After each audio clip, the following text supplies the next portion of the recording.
Looks like that is going as well. Hello on the video. OTR is, we start with the direct net roll call, the shortwave listeners. That's the SWLs. After that, in about 35 minutes, we'll be taking check-ins from the tube radios. And we hope to hear yours tonight. So if you've got one, warm it up and we'll talk to it and find out what you got. Maybe, as usual, I will learn something, as I have been doing for the last 34 years here on the old Tube Radio Network, as our collectors check in and tell us about the radios they have.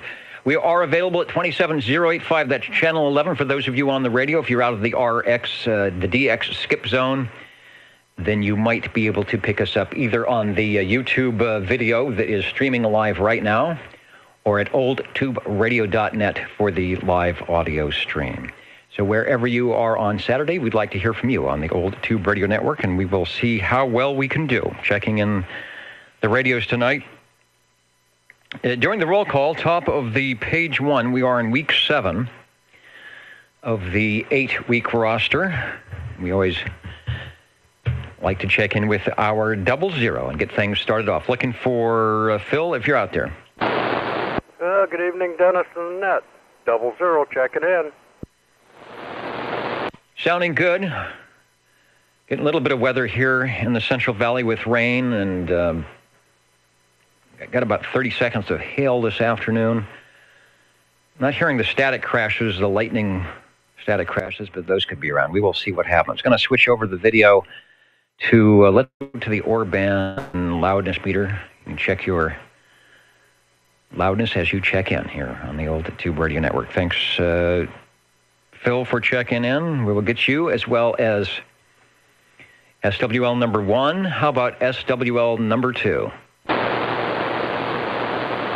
Number 2 is checking in. If you'd like to say hello to Mr. OBP, you can go over, click on our video link. That'll take you to the streaming video and say hello to Mr. OBP. SWL2 usually hangs out there. Over to SWL3.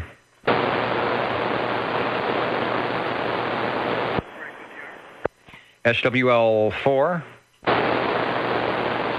And I believe there was a break OTR. Yes, 24 needs to take dinner and you got to go to bed. All right, we will let you head off into the wild blue yonder. Thanks for waving a hand to the old Tube Radio Network tonight, Joseph. And we've got SWL 24 checked in. How about SWL 5? Actually, I can check in 5 because I did see her, Mama Rose, yesterday. She says hello to everyone out there on the net. How about SWL 6? And the breaking station, go ahead. On the OTR radio page, what do I get on the page? Where do I go? Well, if you would like to try the current live streaming, because there's a Facebook page, but if you want to try the current live streaming page, then from either your Universal Media Net web device, whether it's a computer or some type of a smartphone, you would go to your browser search and look for Old Tube Radio, all one word, oldtuberadio.net, and ask it to find that. And if it comes up on a Google page, you can just click on that, and it should bring up the page that has the glowing 6L6 tube on the left-hand side of your device. That's what you're looking for, is a glowing tube. Thank you.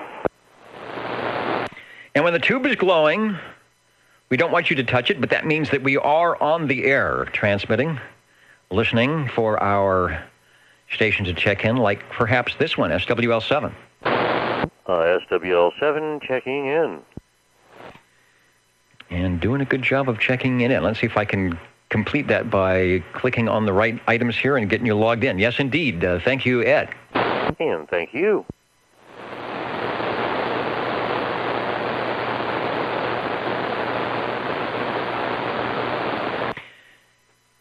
We'll continue over to SWL 11 and SWL 12, checked in via email, SWL 13.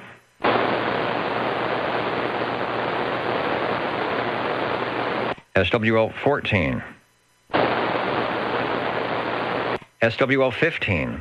Good evening, Dennis on the net, SWL 15. Wow, you saved me from having to scroll up and down the page to see if you are digitally encapsulated somewhere. No, here you are, right on 27085, and sounding good from the big town of Easton tonight. Mr. Desert Rat checking in from Easton, sounding good. And who's over on the video? DD21 will be coming up to you. Hello, Butterbean. Good to hear you. Good to see you on the video side. Be coming up to Ray here in a little bit. Let's find out what the weather should be warming up, I think. you might have some temperatures above zero out there. SWL 16. SWL 17. SWL 18. Shortwave listener 19. I do believe this station should be at the control point tonight, SWL 20.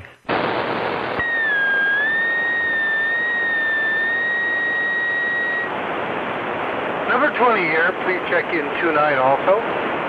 And I'll have a radio of interest, hopefully, later on. By the way, does this one sound okay? Your current radio of interest sounds, what do they used to say on 20 meters? It sounds mellifluous. Or is that you that sounds mellifluous on the radio? It's doing good, over.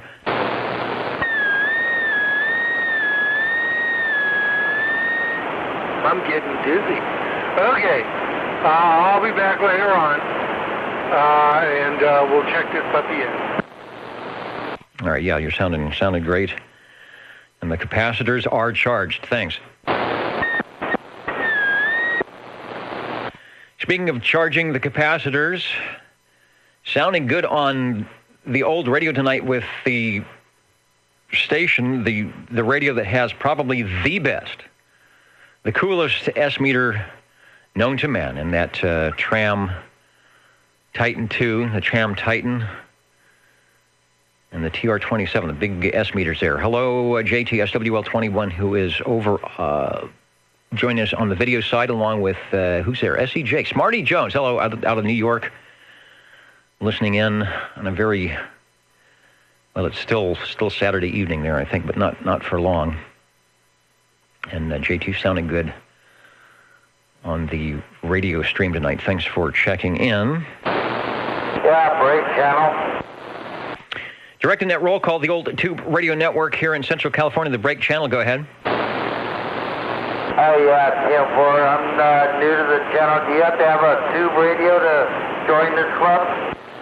Well, let's see. No, you don't have to. Good question. You do not have to have a tube radio. It really isn't a club because we don't charge dues. There's no secret handshake. You don't have to wear a funny hat, but by the virtue of keying down on your radio and saying hello to all of us, I think you've done a great job. My name is Dennis, Net Control. We're doing the shortwave listener roll call. After that, we will be having stations checking in on their radios, sharing them with us tonight. And as always, we invite anyone listening to jump in like yourself and say hello, and stand or stick around and enjoy the rest of the net here, as maybe some of your favorite radios will be coming by. Back to you. Yeah, Tim Ford. Okay, Dennis, pleasure to meet you. We got Tony on this end in Central California, Roger. All right, Tony, you're sounding good. And this 2-hour transmission is also available on YouTube, streaming live, and if you have the internet, you can catch us at oldtuberadio.net as well. Thanks for waving a hand to our listeners and Old Tube Radio operators here at the Old Tube Radio Network, looking for SWL 22, SWL 23. Checked in moments ago, and now counting sheep, no doubt, or maybe counting radios, SWL 24, Joseph. Then we've got, let's head north past the giant giraffe to SWL 25. So, Dennis, how do you go about getting a number there, Roger? Well, let's see. After the roll call, if you're around, give me a call. I think we have a couple of open spots here on the roll call list. And that's for the shortwave listener roll call. Of course, you don't need a number at all to participate. But if you'd like to get on the roll call, and we do it every Saturday beginning at 8 p.m., the first half hour, I should be able to get you on the list here. Over. Yeah, 10-4. Okay, I'll sit back and listen a while. Appreciate you. All right. Thanks for listening in. Let me try SWL 25 again. SWL 27.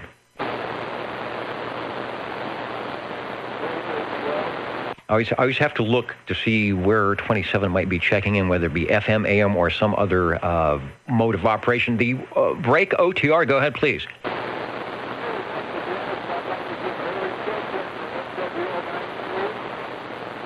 All right, I can do that. SWL 92, making it over the hill and through the clouds here tonight. Hello, Chuck. Our station from Madera, always sounding good. We've got you checked in. Over.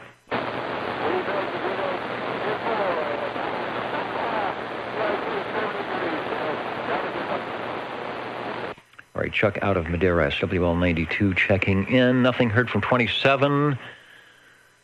How about SWL 29? We've got Loner with a proxy check-in for Bill.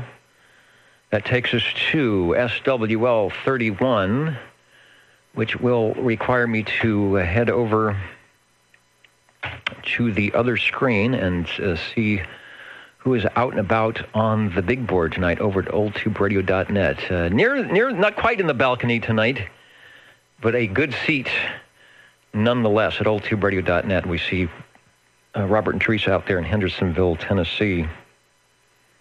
Not sure if you all experienced the Arctic cold where you're at or not, but I hear that temperatures should be warming way up, so might be some good antenna fixing weather doing that stuff. Thanks for checking in. Over to SWL 32. SWL 33, myself and Bozo Control. Where is he at? Behind the rack here, making sure that we're connected up to the Jingle Singers, which I think we are. Probably hear them in just a little bit. And I also wanted to say hello to our stations tuning in on the digital side, all the way from stations here locally in Fresno. Some Canadian stations listening in. Southern California, hello, Redondo Beach.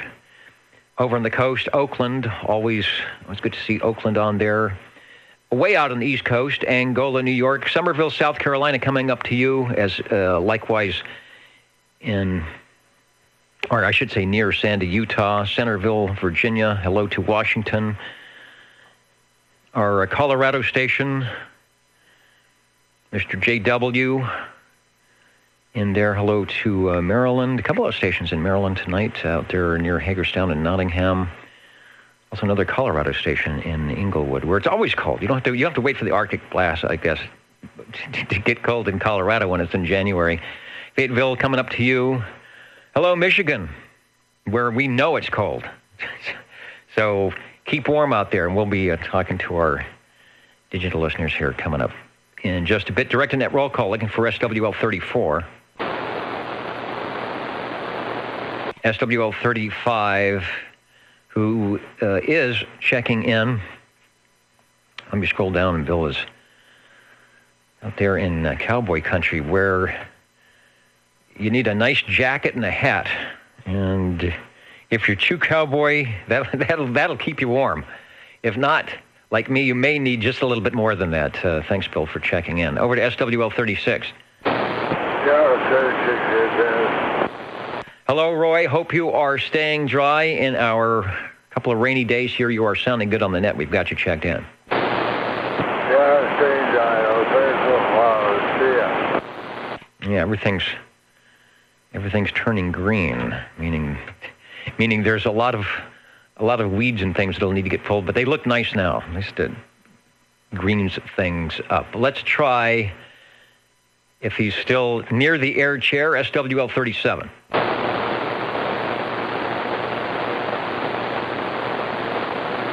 I'll keep a tab open here for 37. He may just be not close to the radio. He was in earlier, so if he doesn't come by for the roll call, I will definitely get Christopher checked in. SWL 38.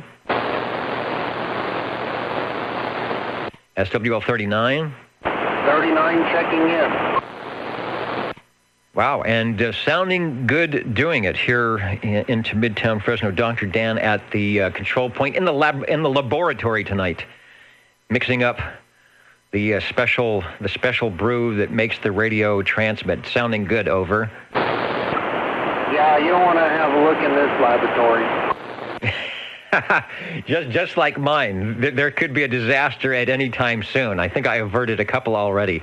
Thanks for checking in. SWL 40. SWL 40 checking in. Checking in. And can you confirm your check-in by listening to one of the various audio streams?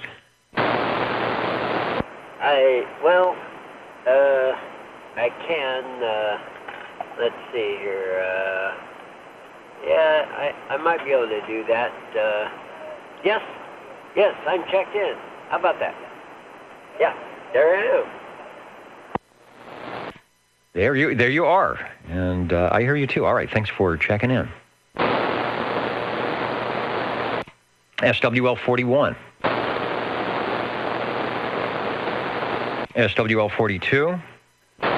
Good evening, Dennis. 42, 90, and 137. Triple play, here to stay. 3 for the price of 1 will do. Radio sounding good, and wherever the antenna is, it's back to 20 plus over here. Yeah, she's good to go. Thanks, man. Although I think even if you were on the wet noodle or the dummy load, I still might hear you. Thanks, and we'll get everybody checked in at the appropriate time. Over to SWL 43.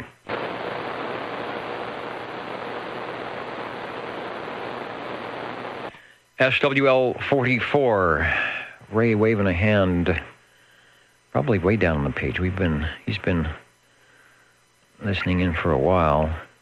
He's saying it's starting to rain. That was over 20 minutes ago. So you got to be careful. When it starts to rain there, it could be snowing at any moment. And let's see, we've got the YouTube stream up and running, so I think we should be good. Hello, Ray. Thanks for listening in, and put on the cowboy hat and stay warm. Let's head over to SWL 45. Sounding good tonight, Dennis. 45. All right. What do they say when you're number 2? You try harder? No matter how good I try to sound, there's always somebody who sounds a little bit better, so that keeps me on my toes. We got you checked in.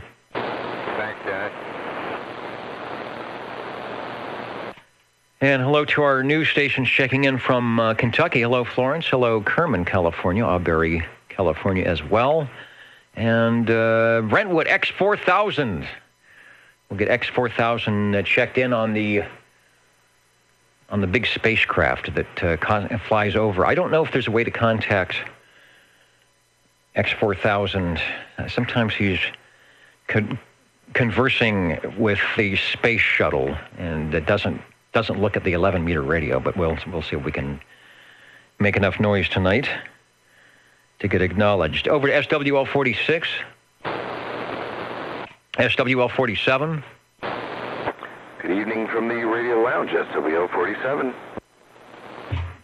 Sounding good.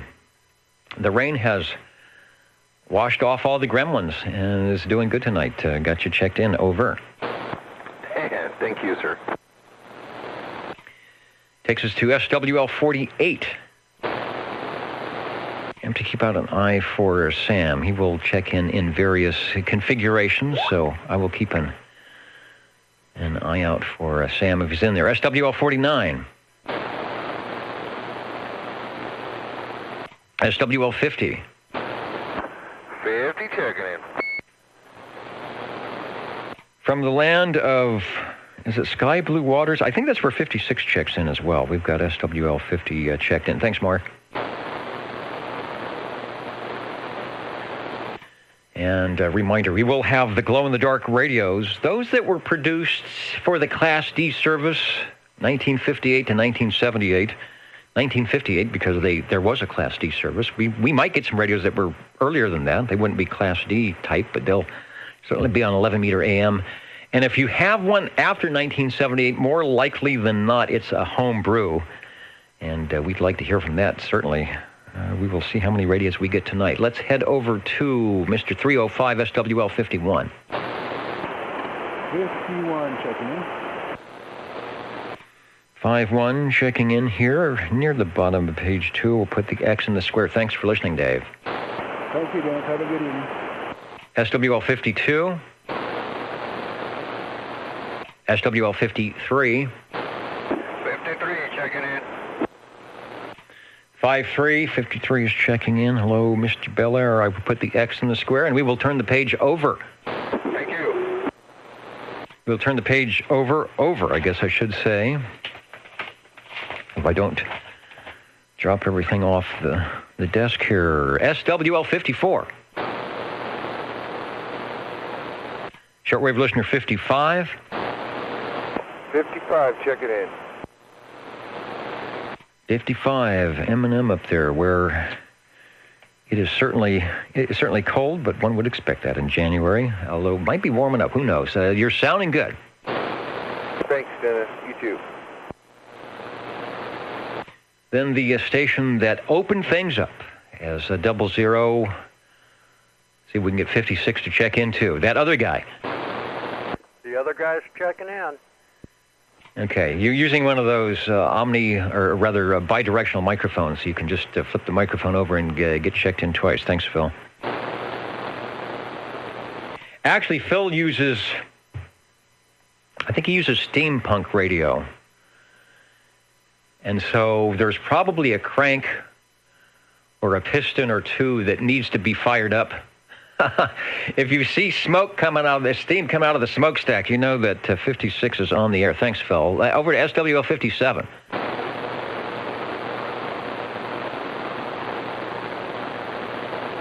SWL 59. SWL 60. Thank you much, Dennis.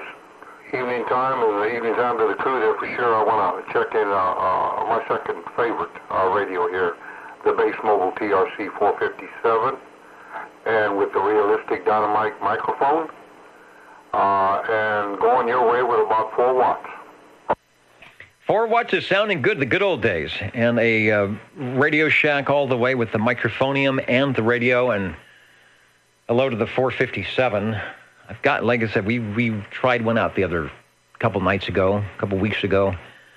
I got my 457 here that probably needs to be opened up and check some capacitors and clean it up a little bit. But I hope that it will sound someday as good as that one does, because you never know. I may need to use it as a backup here for OTR. Thanks for checking in. Thank you, Dennis, for letting me run this one here. Doggone it, you're right about it. It's a good-looking little radio for its time. Thanks so much, SWL 60. Yeah, a lot of good-looking radios. A lot of the Facebook pages that deal with the old radios and just any radios. It's just amazing, if you go way back, how many different manufacturers there are. Now there's fewer manufacturers, but the radios are pretty fancy indeed. It seems like everyone has their favorites. And there are some classics, whether they be transistor or tubes as well. We will be checking out some of those classic tube radios coming up here in about 10 minutes or so after the roll call on the Old Tube Radio Network. Beaconing out of Central California on 27085, Channel 11, our frequency of choice, and everywhere else on your Universal Media Net web at oldtuberadio.net. If you're at the video side, you're looking at the Orban loudness meter. Checking the audio as the stations check in. Looking for SWL 61. SWL 61, checking in, Dennis. And there's a station that never rises too high on my S meter, but always has really good audio, so I don't have to worry too much about it. Sounding good, Dean. Thanks for checking in. Thank you, sir. And that's my fault. I should say, when I get my antenna up in the air, I'm sure that will take care of the signal item as well. From beautiful downtown Clovis, where I was having a great Italian dinner on Thursday evening, SWL 62. Evening time, Dennis. This is 62. Checking in from beautiful downtown Clovis. On frequency and on time. Yeah, we had our annual Society of Broadcast Engineers dinner and elections and everything over there at Luna's. on 3rd and Pulaski, and something happened that never happened in 20 years. I drove down Pulaski Avenue at 19 miles per hour and looking for a parking space, which I can usually not find anywhere near the restaurant. That's okay. Walking through downtown Clovis is not, it's fun. It's a good thing. So I don't mind if I have to park a couple blocks away. And there was a space right not 10 feet away from the front door. And I looked, it's like, no, nobody wants to do this. It's not a handicapped parking space. I pulled in there. It's the first time in 20 years I parked right in front of the establishment. So a good time was had by all, and you're sounding good, sir. Thanks for checking in.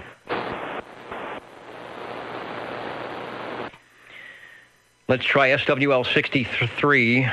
That's Bubba and the gang out of New York State.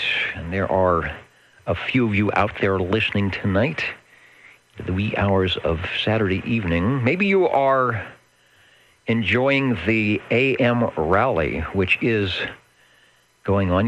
What is an AM rally, you say? Well, we'll talk about that, but it's going on strong. If you can listen in on the 160 and 75 meter band, you'll hear some great sounding stations.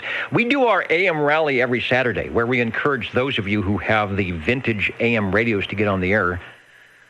And we will be talking with you shortly. The AM rally, though, is a special time where those that have the big vintage radios that are normally on 60 and 75 and 20 and 40 AM encourage anybody that has a radio that will work those frequencies and an antenna that will work those frequencies to put your dial in the amplitude modulated mode and give it a shot. And they will be specifically listening for those stations. So hopefully there are some good conditions. And the guys and gals will talk you through on how to set up the microphone or whatever you need to do if it's the first time you've done AM on a radio down there. So probably listen in here a little bit later to that. We are on page 3, and the guy that has been waiting to check in all night, you may step up to the golden microphonium. Hello, One-Eyed Jack, SWL 64. But I'm late.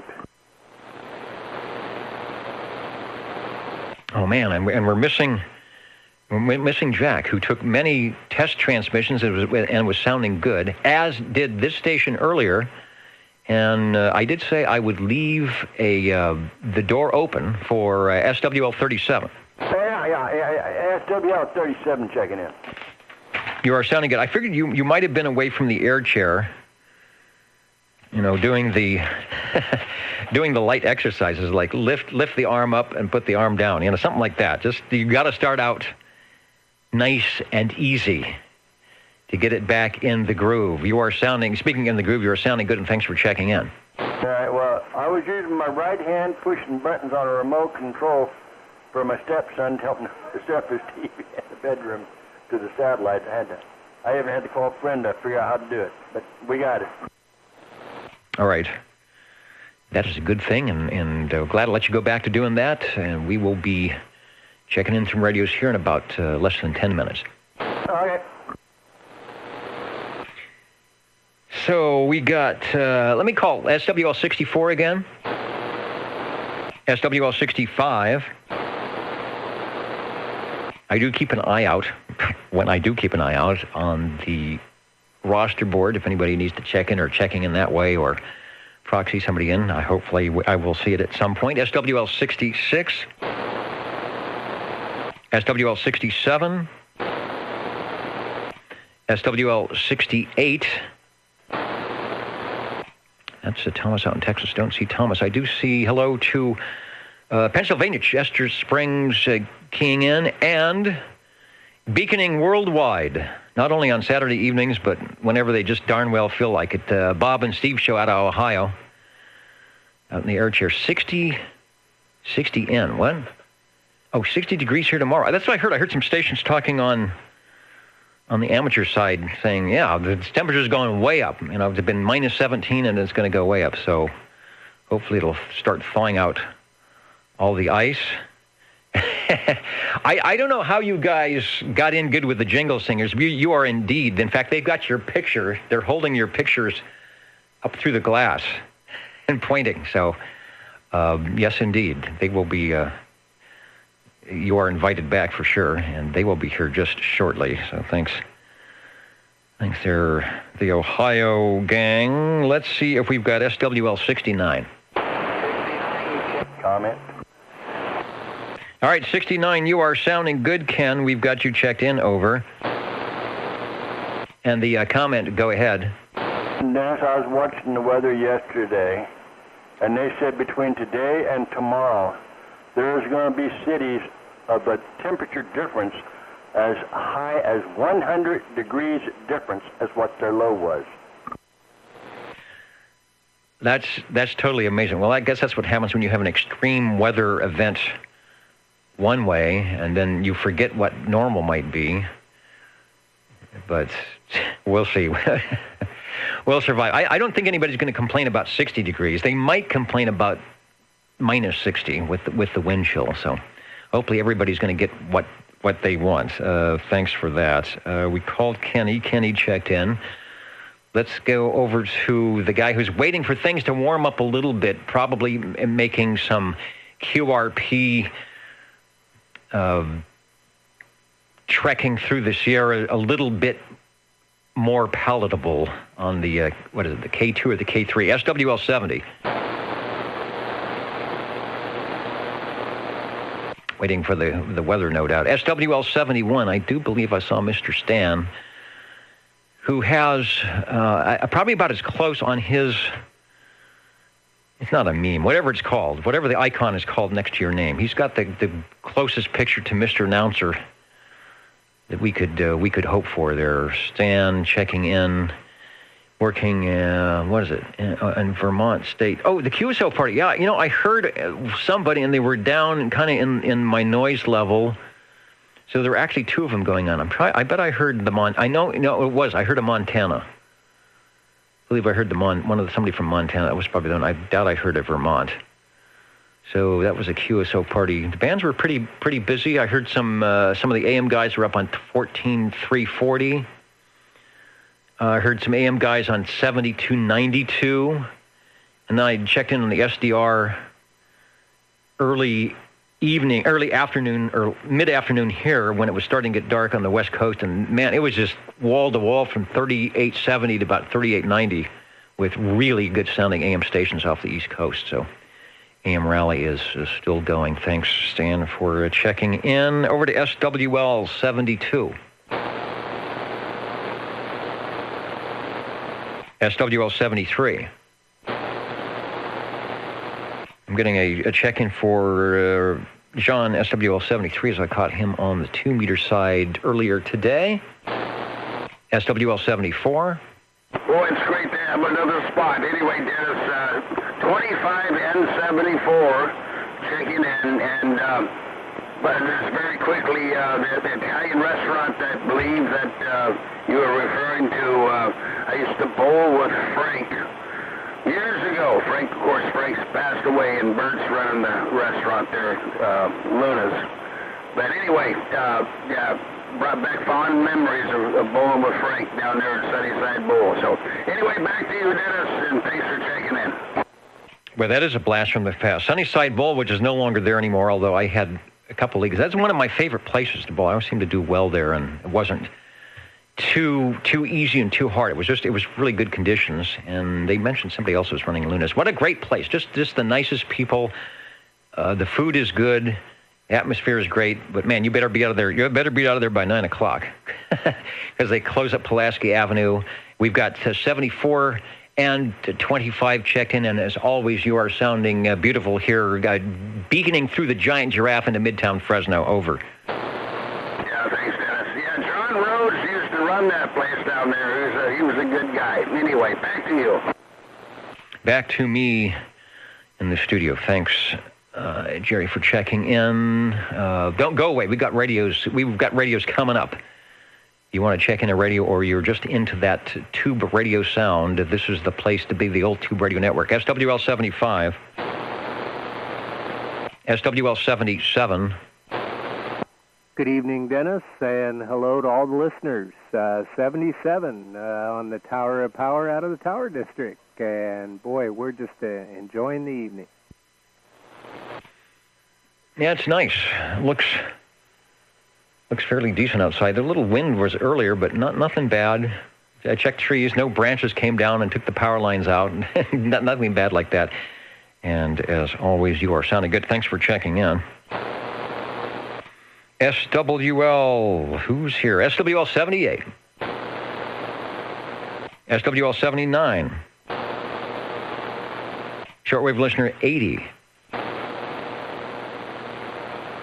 Page 4, SWL 81.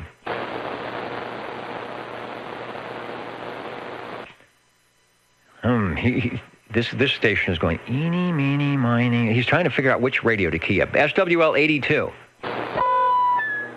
82, checking in from the ditch banks of Iowa. Good evening.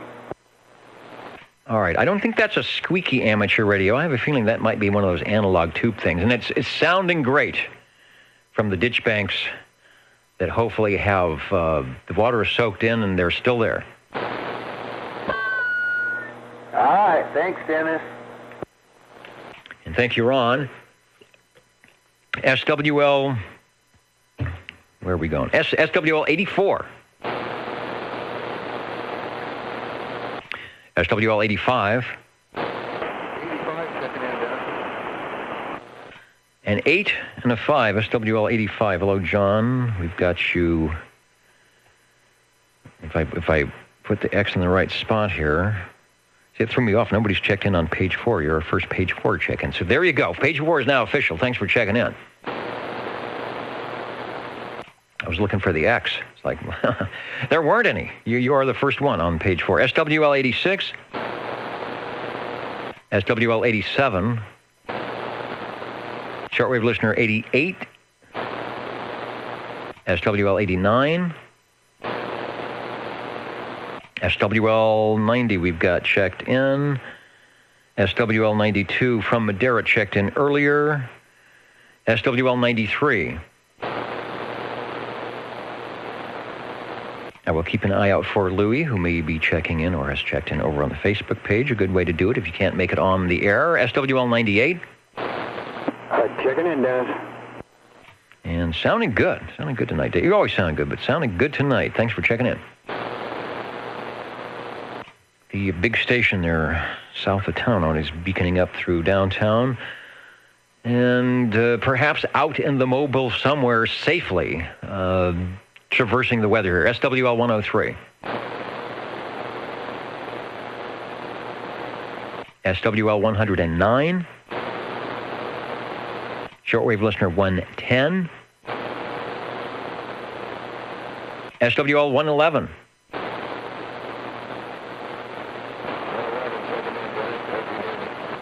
I can hear you, 111. I hear you through the static level and whatever else is out there. 111. Dial 111 for your AM voice of Reedley. Sounding good, Robert. I should say, if you can hear me from Midtown Fresno. So 111 is checked in over the air. SWL 113. All right, thanks for checking in, Robert. SWL 114. 114, checking in. A station I never have trouble hearing in 34 years. SWL 114. Thanks, Wayne. Thank you for your check-in. Then we go over to the digital side, SWL 128 out of Fairfax, Virginia. What's the scoop tonight? Temperatures finally getting back to normal for Northern Virginia. Early in the week, lows a couple of nights went to 4 degrees. So yeah, even if you guys have, half of 100, if you go up to 54, you should be doing good. Unheard of for this area, I imagine. I think the coldest it ever got here was 17 that I can remember. That's when the eucalyptus trees freeze and pipes start breaking because people don't normally have to cover up things and worry about that kind of stuff. But 4 degrees, I don't think I'd want to want to worry about that. Friends in Michigan, minus 24. That is indeed a bit chilly. Thanks, John Lee, for checking in and the updates. Good to hear it's getting warmer. Heck, that'll be 40 degrees. That'll be antenna building weather for sure. Looking for SWL 131. SWL 133. Good evening, Dennis. 133's checking in, and you're extremely loud out here this evening. Well, that's good. Hopefully, because I spent time breaking stuff before the net, and then I think I unbroke it. And we'll see what happens. Oh, I had a question for you. I was going to ask you like 2 weeks in a row. When we were doing the antenna survey, did I remember you correctly mentioning that you are running or have run, I'll call it a delta loop over? QSL, this is a 20-meter delta. 20-meter delta. And typically, let's see, are you feeding it with coax or with the balanced line? This one uses a 4-to-1 balun and coax on it, over. Ah, okay. And it will still work. I was thinking maybe for multiple frequencies you have to do the balanced line and then do the 4-to-1, but it does work well. And to the best of your knowledge, it sounds like Perry Mason here, to the best of your knowledge, are you feeding it horizontally or vertically? This is corner fed, so it's a vertical polarization. And it's approximately 35 feet at the apex. All right, sounding good. I'm putting on my list of things to experiment with. I'm really thinking that the quad loops keeps coming up as something that I probably want to do, but I build it for this frequency. I could probably feed it with coax, so I'm not going to do multiple frequencies, and then I'd have to figure out, obviously, probably to feed it vertically and then compare it to other things. But just a thought. And I remember you saying that you did that, and I always thought, well, gee, for an antenna that isn't quite cut for the frequency, but is being, doing all the antenna trickery things that one can do if you do the math correctly, always puts in a good signal here. And I don't have a horizontal antenna yet to kind of check to see how much horizontal vertical difference there is. All right, taking up too much time, but thanks for answering my questions, and you are free to go. Thank you very much. All right, it's pass the test. Thinking about, that's what happens when the weather starts warming up. You start thinking about a young man's fancy turns to thoughts of antennas. Boy, that's a sorry state of affairs. How about SWL 135? Don't go away. The tube radios are coming up, I promise. SWL 137, Phantom checked in earlier, or on the triple play. Let's go up to SWL 147. Over to what we call the big board, and Neil is in the house checking in from Kakalaki. Weather is warming up finally after being below 20 for a couple of evenings. Not 20 below, but below 20. I'm assuming that's what he means. But it was still bad enough. Looks like a pretty mild week. Didn't have the radio on, but most of the day was quiet. And it was busy. Just about anywhere I tuned in, it was, 20 meters and up, or 20 meters and down, depending on how you look at it. Was doing pretty good today, so I bet you will hear some AM stations on the rally tonight if you try. Thanks, Neil, for checking in. Let's a little closer to home. SWL 195. 195 checking in, Dennis. All right, 195 checking in. Hello, Jim, up there in Coarse Gold, where it can get warm. It can get hot in the summer, but not as hot as the valley, and it can get cold in the winter. A heck of a lot colder than the valley, but always sounding good. Thanks, Jim. Thank you, sir. And then over to SWL 226.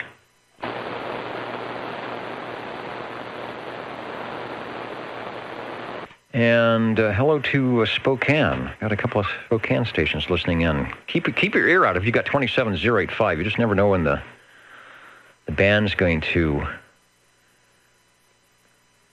jump in there. And John, Mighty JW, Wednesday, 44? No, minus 44. Tomorrow, plus 52 in Iowa. Yeah, there you go. That's one of the stations. One of the guys that Chris was talking about, that 100-degree plus stuff. Man, that's just I can't even imagine that. Any other stations wanting to check in? And then I think we were going to call for Tony. Anybody else needing to check in that's on the list? Radio check OTR. Yeah, radio check OTR. Go ahead. Half How far back does your check-in record go? I was registered with you about 20 years ago. You mean this old Tube Radio Network has been going on that long? Man, so back in the day when we were checking in SWLs and Tube Radios and all that good stuff, what is your name, over? Nathan. I used to go by Little Mac. Nathan. And what was your handle, Little Mac? Little Mac, about 20 years ago. Yeah, you remember what your number was? Probably not. No, I don't. I got a radio here recently and wanted to check in and see if you guys still have record of me. You know, I don't have the archives. We have them on paper, but you're probably there. And it's always fun when we get stations that stop back by or drive through or tune in on the internet and thinking, I used to do that 20, 30 years ago. And here is a proof positive. Nathan waving a hand to the Old Tube Radio Network. Yeah, we're still here at 27085. We're also now streaming on the internet at oldtuberadio.net. So wherever you might be on a Saturday evening, you can tune in and listen to your favorite radios. And occasionally we have a YouTube thing going on as well. But you are sounding good, and thanks for remembering the Saturday night place to be, over. Right on. If you ever come across any of those archives and pull me up, that'd be cool trying to figure out if I was still there. Okay, yeah, as you know, we usually keep the number for 8 weeks on a roster. If somebody doesn't check in, we might hold it over. But typically we don't do the 20-year holdover. And the list was a little bit longer back then. We actually had more stations. There was more stations on the air, more stations checking in. So the list isn't quite as big, but we do get more radios now, and that's sort of why we're here at the Old Tube Radio Network. But glad you're waving a hand, and as we always say, you don't need a number to check in or anything like that. But it's always fun when some of the since we're not a club, what are we? Some of the old alumnuses, some of the stations come back by and wave a hand and say, hey, I remember doing that, and still having a good time. So thanks for waving a hand, and as always, you can drop by any time, over. No numbers necessary. Right on. I'm getting ready to put together a Golden Eagle base station, signing all the components right now. That's what I used to check in on back in the day, so you have a good one. All right, we will look forward to it. We definitely got space on the radio list for the Golden Eagle. Before we go to Tube Radios here, is Tony there? Yeah, Dennis, go ahead. I'm still here. Yeah, Tony up in Corscold, Roger. Tony in Corscold with a very nice signal coming into the Old Tube Radio Network tonight. I have, if you would like to get on the shortwave listener list, usually at the end of the 8-week roster, I don't have any avails, but I actually have one at 145, SWL 145. So if you want, I'll pin you in there. You can check in via the roll call when we do it, or any time, of course. And if you get yourself on an Old Tube Radio, we'd like to get you checked in on that as well, over. Go out here for. So SWL 145 will be Tony in Corscold then, Roger? Yeah, that is correct, over. 10-4, and if I'm out of town, I can get on the net and check in that way on a Saturday night? Absolutely. You can get on the video chat. I think to get on the oldtuberadio.net, you have to have, to get in the comments, you may have to have a Facebook account. Some people don't. And that's not the best way to do things, but that's just how it works out for us to get the comments section on. But you can always check in on the video site on the video chat. You don't need anything for that except the computer, but you can listen in that way. And I'm checking in 145 right now on the big board. Okay, Dennis, I really appreciate it. I'm glad to finally become part of this group. It sounds really nice for Saturday night. We'll check it in next Saturday, 145. Have yourself a super fine weekend. All right, sounding good. And you've got a couple other stations that check in from Corscold up there, always doing a good job into the valley here. And as you just heard, one of the stations just happened to stop by who used to check in about 20 years ago and says, doggone it. Those guys are still out there, so good deal. All right, we need to get into the radio check-ins. A lot of people standing by, warming the radios up for that, so give me a moment to switch things over, and we will be back with your radio check-ins on the Old Tube Radio Network.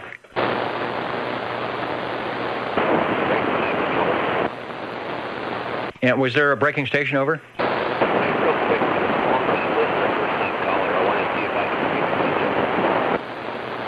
Okay, I hear your audio is a little bit broken up, so let me make sure that I can get you tuned in here. But my name is Dennis, and try it again. Okay, we have to switch it up there, Dennis. Hopefully you can hear me now. Long-time listener, first-time caller, and I know you're getting ready to switch things around, but I want to try to catch it tonight and see if I can pick up a number. I'm out here on the ditch bank next to the other Biola ditch bank radio operator.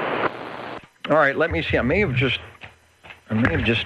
given the one I had. Let me see what's in. Let me go back up a little bit farther. I may have missed something here. Usually, like I said, when I get near to the end, there's not much. Oh, hey, look at this. Why is that one open? Because it is. All right. Hey, you know what? We do have another one. So, and you know, the ditch banks, they know their stuff when it comes to RF beaconing across the universe. So you're in good company over there. Give me your first name again. Over. Well, the name is Jeremy, located in Biola. Okay, out there in Biola. And did you say it was Jeremy? That is correct, Dennis. All right, Jeremy, welcome to the Old Tube Radio Network. And as we always say, you don't need any special numbers. You don't have to wear a funny hat or know the secret handshake. You don't even have to have an old tube radio, but it helps. So copy this down. Do not scratch this into your radio because you might get into trouble, but find the nearest Post-it note and put in the number 58, SWL58, and we will get you on the big board right now. And you're sounding good, over. SWL58. Okay, copy 58. Thanks, Dennis. See, I was on a Lafayette Comsat trying to check in, but it's having some issues, so hopefully by next week I'll be on an old tube radio. Anyway, thanks, Dennis. All right, indeed. And we listen extra hard when you're on an old tube radio. So even if it's not, what do they say, it's up to snuff or 100%, we will make an effort to make sure it is heard and gets checked in. I will be back in a moment, and when we return, your old tube radios.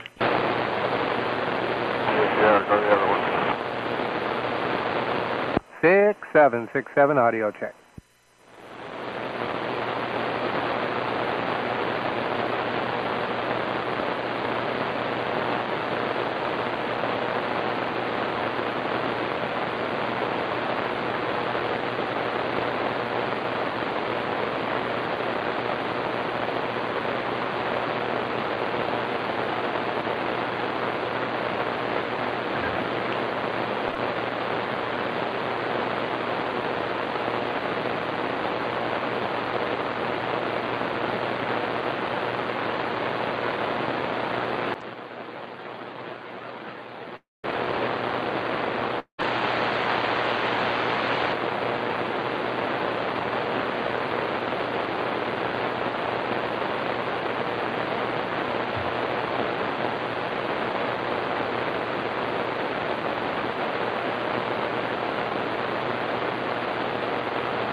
Welcome back. You are listening to the Old Tube Radio Network. How do you do, ladies and gentlemen? Greetings to you, wherever you are. For music and the latest news from home and from afar, the station for you is OTR, Old Tube Radio. The station for you is OTR. The station for you, OTR, that is the Old Tube Radio Network. Listening for, talking about those glow-in-the-dark classic radios from 1958 to 1978 that populated the 11-meter Citizen band all the time. Not so much now, except when you tune in to 27085 in the Central Valley, the oldtuberadio.net, everywhere else. You will hear the sounds of 1960 or 1972 or 1965. We will see how well we can do tonight. Welcome to all our listeners, viewers, and old tube radio operators. Also waving a hand to Tim Tron out there in the Pacific Northwest, who may be putting an ear to his Yaesu radio to see if we're beaconing up somehow with some DX conditions. We will find out. Anyway, OTR listening for radio check-ins. 45. And indeed, we have our first radio check-in of the evening. I've got to get my notepad ready here. Take notes, because my memory's not good enough to memorize everything. Hello, Paul. Step up into the air chair, SWL 45. Paul is up in North Fork, which is in the foothills north and east of my location. Always does a good job, and he has a great collection of radios. So hello, Paul, and tell us what the coiled microphonium cord, or maybe it's not coiled. If it's really old, it'll just be a straight microphone cord, is going into tonight. Okay. Most of it gets down to is modulation, I'll tell you. I don't have the wattage on this little radio. It's down the hill, but so bear with me. It's working well, though. It's an old Helicrafters CB9. From Helicrafters, the CB9.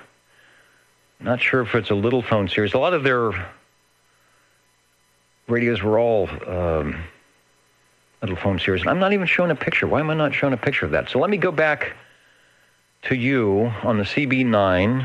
The audio is okay. Signals maybe down a little bit, but I'm copying you okay. See if I can come up with a Helicrafters CB9 for the video side while you give us the audio portion of that.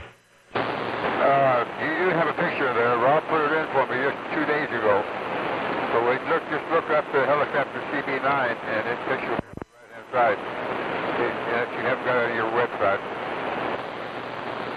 Okay, I'll look. I may have to do just an update here if I get my keyboard to work, and we will see if we can't get a CB9 plus your picture as well. So I see the 9. No, that's not a 9. That's a CB3. So give me another transmission. How many channels is the CB9 over?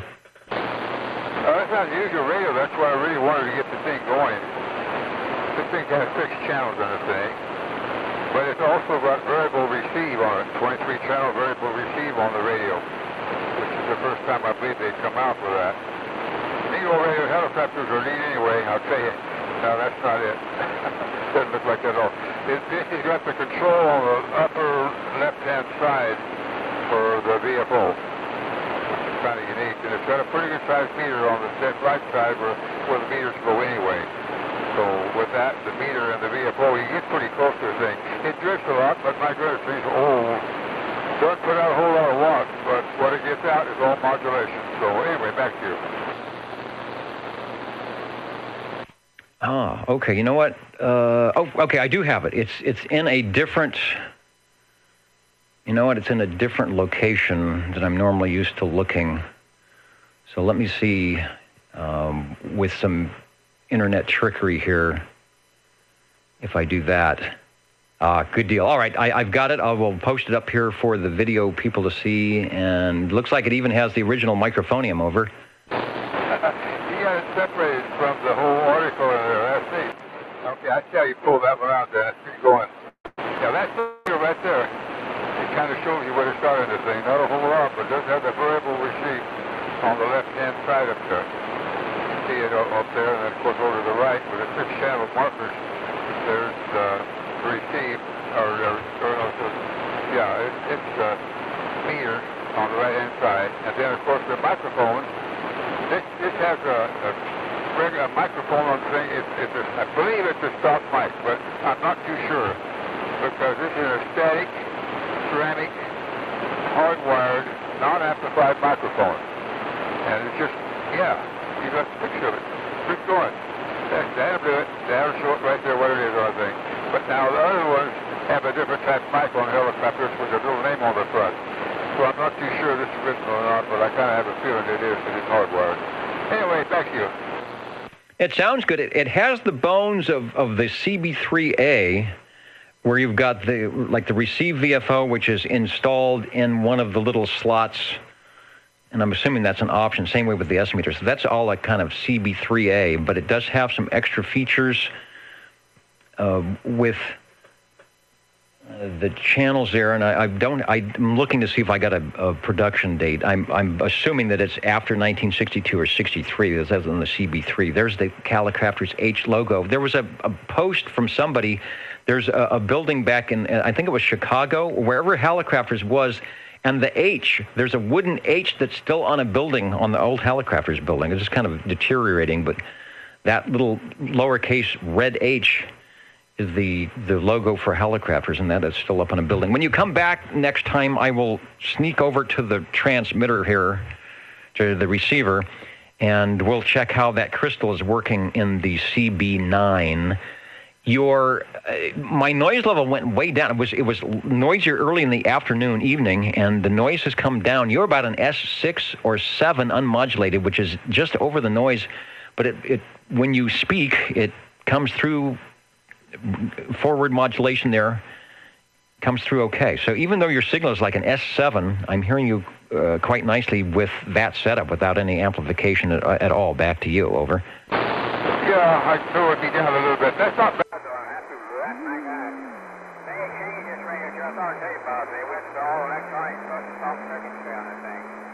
They did away with the relay to HC, but they did that, so that messed up the people who are going to wire some boxes. They got it over something in the middle like that. I tell you, I'm happy to make it down the hill, and I love the old radio. Thanks, Dennis. Hey, we love them too, and we're really glad to have collectors like yourself that will take time out of their Saturday evening adventures and jump in the radio room occasionally and key up here and show us what they've got. There's the S meter reading. I switched over to lower sideband and I had my hand on the knob, the VFO knob, to find out where you're at, and I didn't have to touch it at all. You're maybe 30 cycles off, possibly, but in 27085. So that crystal is holding up very well in the Helicrafters, known for their... actually, they made some pretty beefy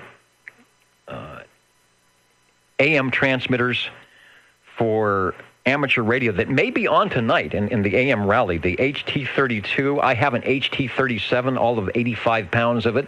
That's just the transmitter. They made, was it the SR2000? I think it was like 1 kilowatt in the box type sideband radio. I don't know if that had AM on it or not, but good company with Helicrafters. Give us, since this is the maiden voyage of this radio, it's doing well. Let you take another transmission.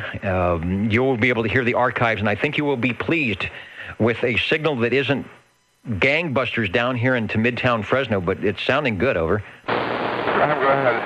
Thanks to Rob. Anyway, to get the picture and everything else in there. Anyway, thanks to Rob for the radio. That's a home story. We'll talk about that sometime. All right. Well, thanks, Chuck. Checking it in. And it'll be a while, but I got another one right up here, another hill. So what kind of compare up? Thanks.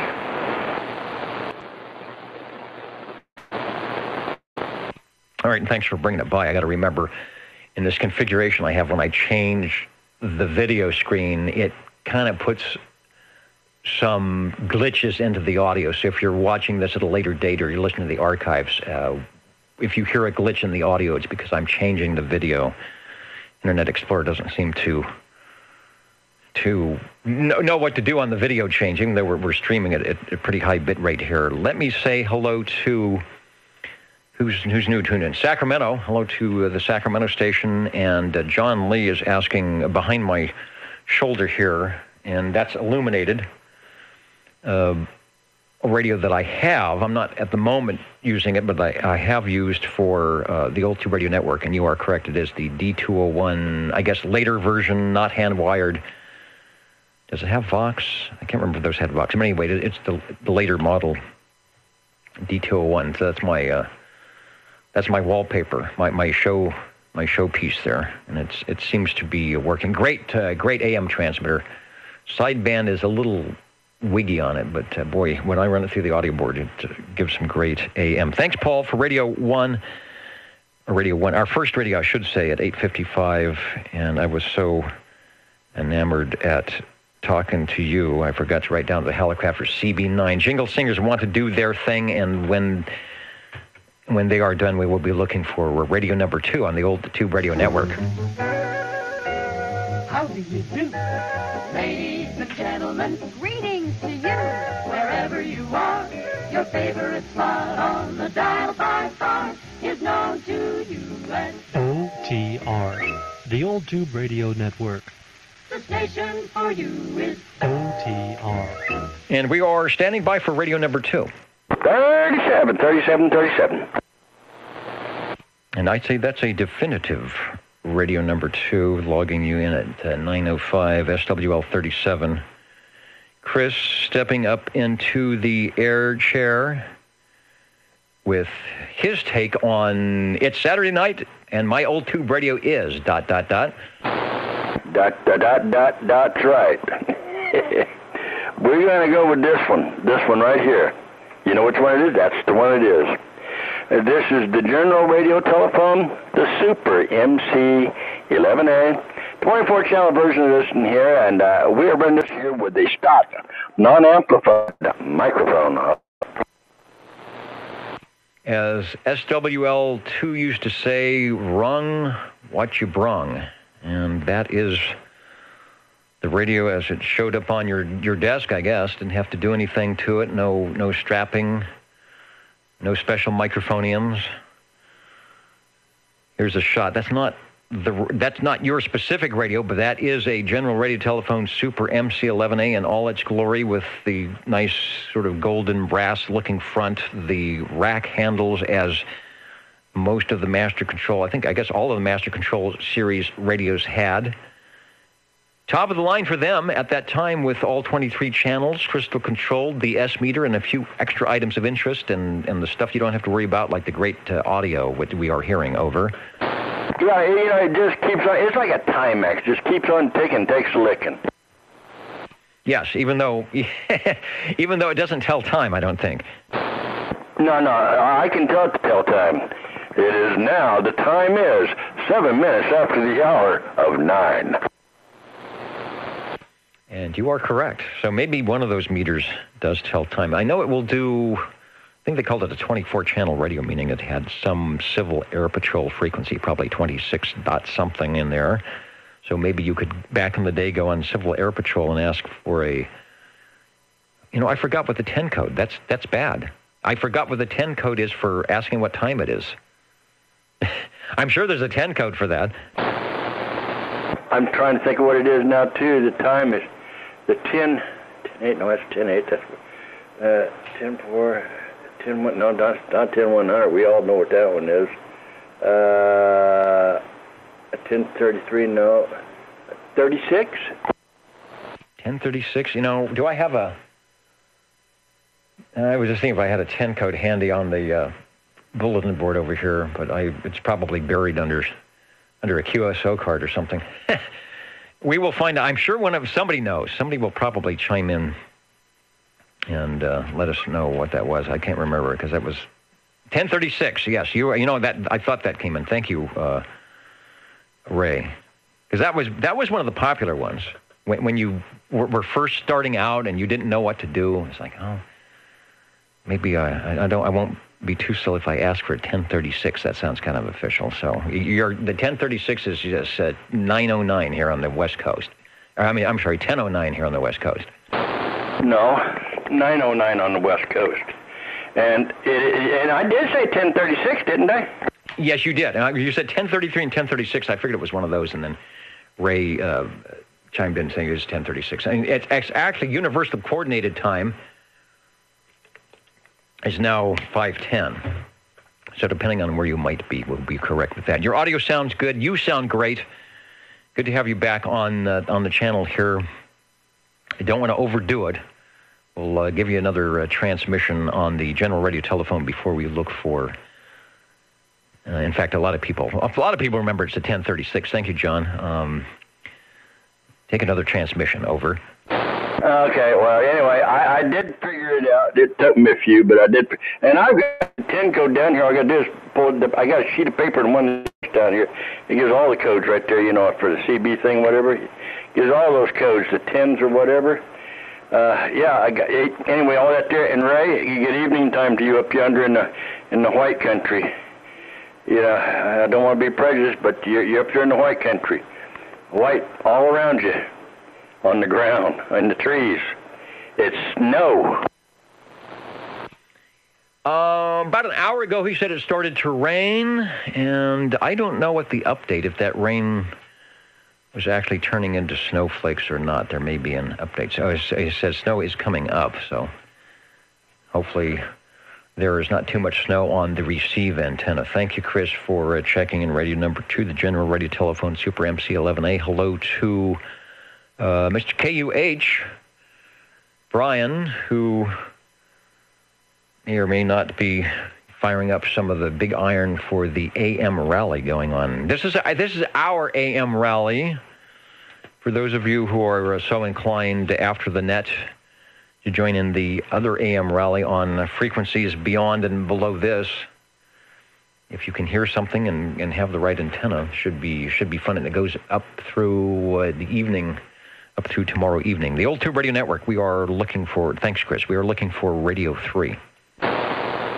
Break OTR. 45.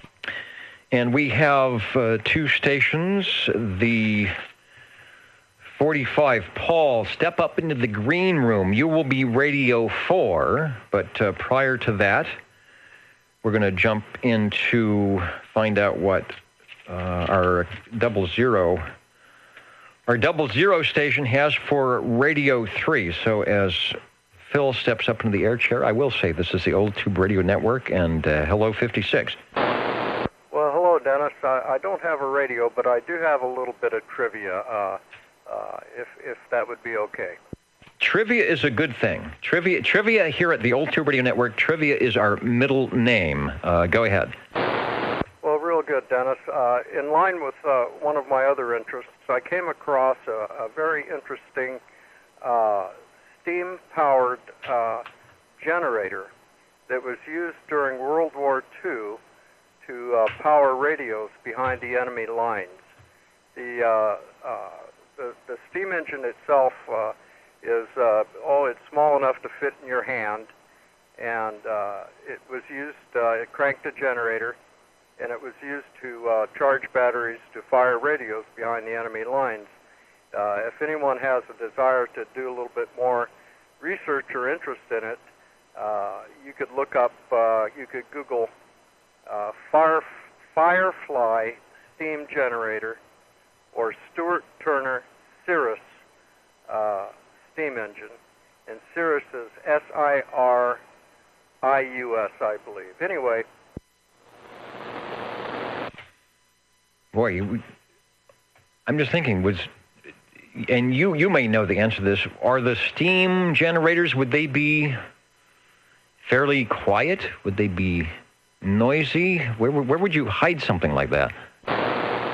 Well, they're not super quiet. The boilers were very small, monotube type flash boilers, and they were very cool because they could burn whatever was around them.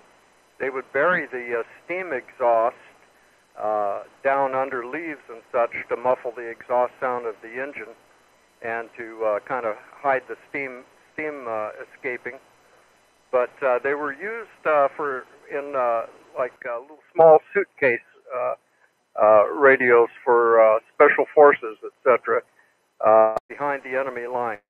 You can do a little more research on it. That's one of my projects in the future. Yeah, special, not only running the tube radio, but the steam generator. Maybe something that I need here when we have the giant branches falling into the power lines. Don't have to worry about that. I just have to call back and say, more steam! We're only at 3.5 watts. Stoke some more steam in that thing. Interesting. All right, well, I find that interesting. I always enjoy watching I'm sitting there with my mouth open saying, what is going on? What am I seeing on this video? When these little steam things and cranks are turning. But it keeps somebody like me interested, that's for sure. So the Firefly steam generator, or the Sirius steam, we'll see what we can do on that. Thanks, Phil, for trivia, which is always a good thing on the Old Tube Radio Network nights. Speaking of which, and I'm not sure if you've ever, Paul, if you've ever dealt with anything steam. I don't recall seeing you driving a Stanley steamer. You may have used a steam iron at one time, but something tells me your radio is probably not hissing or causing any condensation in the room. Are you there, 45? Yeah, I'm there. All right, your Radio 3. Take a transmission on your more than likely not steam-powered radio of the evening. This is my helicopter CB7. Is that what you wanted? Yeah, let's talk radios. And you know I'm a Hallicrafters fan. My very first two-way radios were the Hallicrafters CB11A walkie-talkies. My very first amateur shortwave receiver SWL set was a Hallicrafters SX25 Super Defiant. So anything with the name Hallicrafters on it, I like to hear about. So let's talk about, and I believe you said it was the CB7, over. Well, there's not a whole lot to talk about on the crane. It's got a plain front on it, no fancy meters, no VFO or anything. Just a plain old 6-channel, 7-tube crystal control radio. All right, I'm going to pop up a shot here of a CB7. I don't know if it's the one out of your collection or not. Let me see a good one. Okay, there we go. It's got the microphone clip in the front. They all have that same little phone, although I don't think it says little phone on their look, but this looks like it is a junior version of the CB9, over. Yeah, it's quite different. Yeah, you got to get, well, they're both good pictures of that. I'm looking at you, click them up there. That's what it looks like. That's got the meter on it. I don't think that's got the VFO on the side. That's got the meter or something else there. I'm not sure. I don't know if they come out with VFO on that particular one or not, Dennis. Good question. Anyways, it has a modulation light on the bottom, and that's it. No meter. That's the only reason I can tell. It's glowing pretty red, or yellowish, orange, red, I would say, whatever that would be. And it's pretty bright right now on the double on, so it's doing a job. I think this is the only different microphone the other one had. This has got an electro voice microphone, and this is definitely a Hallicrafters microphone. It's got Hallicrafters written right on the front of the thing. So I don't know whether the electro voice or whatever come in is the same stock microphone on these radios or not. You never know, but normally when they're hardware, they're the stock mic. Anyway, it's good questions, all kinds of questions. Sometimes you'll never get the answers. Thanks, Dennis. Sounds good. Don't go away. We'll do a frequency check like we did on the 9. I would say this one has a little bit stronger audio than the 9 does. Quality is about the same, maybe a little bit stronger than the 9. I think the 9, if you really were talking to it, it might flat top a bit, so you might have a tube that needs to look at on the 9. But here on this one, nice and loud. I'm hearing a little bit of crackling, which could be two things. One, just as you move the microphone around, the cord gets old or you have a shielding issue, but your audio is never dropped out, or perhaps on the contact, the push-to-talk contact. But again, the audio nor the carrier dropped out during the transmission, but occasionally it gets a little bit of crackle or static, if you will, which you may hear, or you will hear if you listen to the archives.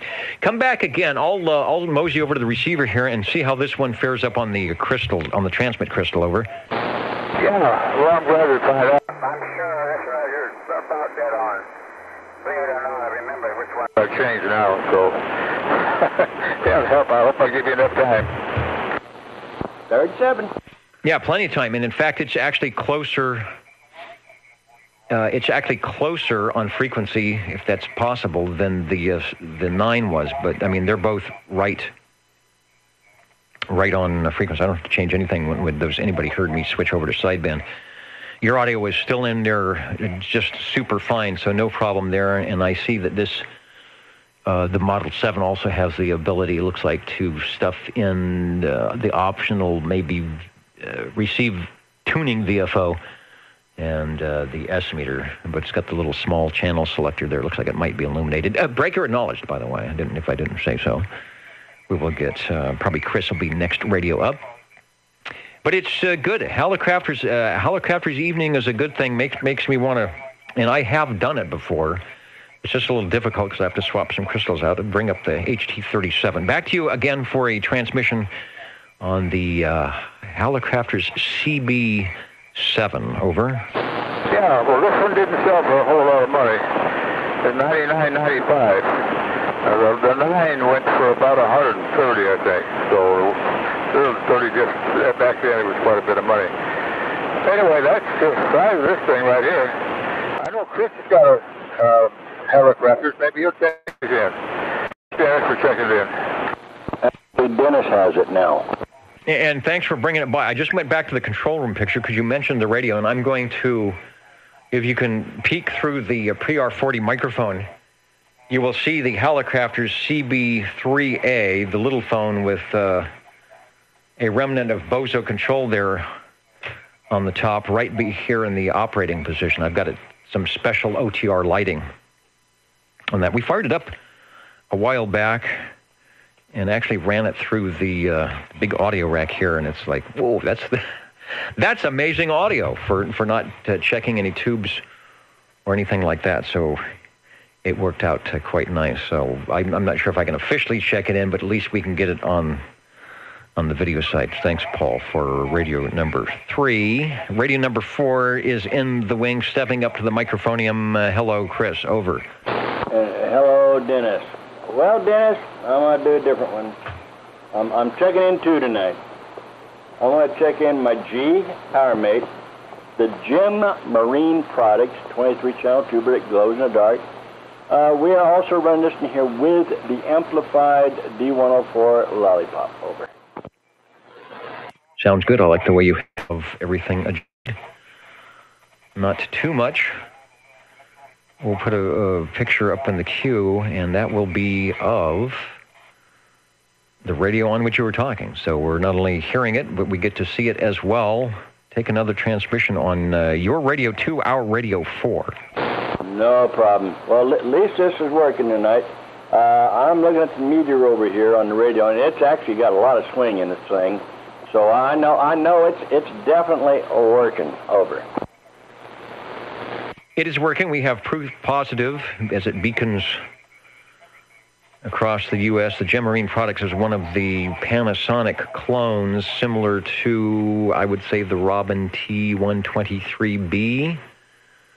Oh, it doesn't have the range boost. What was the other one? T-Berry. One of the T-Berries was like that, but that's the very classic tube chassis from Panasonic that may or may not be plate modulated. All of them sound quite loud, so I think there's some rumor that they are plate modulated. That one is doing well. You've got everything dialed in and adjusted properly, so I wouldn't touch a thing as you make another transmission. And I don't plan on touching nothing except the key on this microphone, or the bar on the microphone.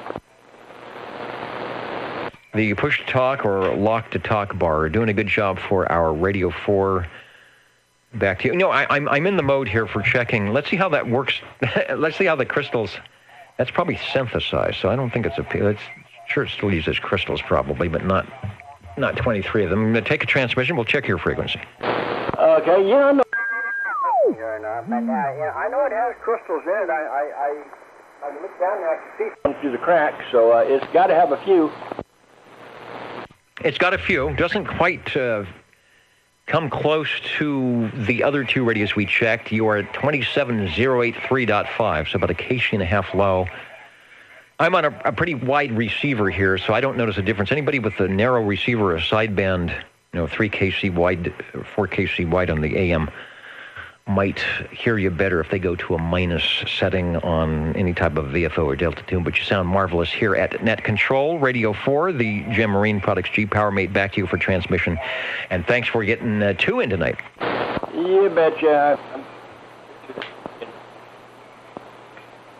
Rest of the night. Thank you, Dennis. I'm out and listening. All right, and thank you from the old Tube Radio Network. We will be looking for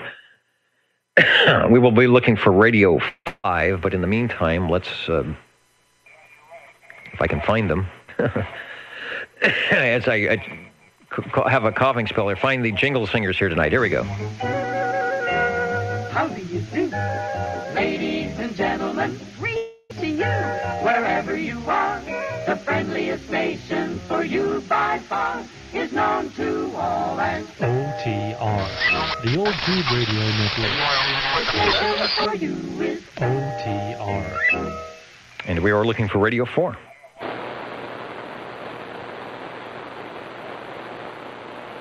Wouldn't that be like radio number 5 you're looking for, Dennis? Take 2. OTR Take 2. And we would be looking for radio number 5. All right, I did want to make sure there for, it could be even be 6. Let's see, there was 1, then I was number 2, Paul was number 3, I was number 4, so it's coming up number 5. And I've got a list in front of me, and I still can't get the numbers right, and Chris is doing it from memory, and he's got it spot on. Yes, indeed, radio number 5 here on the Old Tube Radio Network. Coming up next, we hope. Well, I guess I can check in from the radio launch. I wasn't going to stoop down to the slot of number 4, but the 5 definitely. That sounds appealing to me.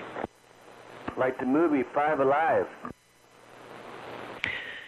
And it's appealing to me because, as you know, I get paid by the radio check-in here. So one more is always a good thing. Let me jump back to the control room picture here as he does it. It's a little glitchy thing. And hello 47 at 927, over. Well, good evening to all again. I know mention was made a short time ago about a radio that shared, I guess, similar properties with the Robin T123B, which it's not. Mine is not up and running yet. Although I guess it could be with its instant on feature. But for your listening pleasure, I have a similar radio, a Robin T123. No Bravo after that one.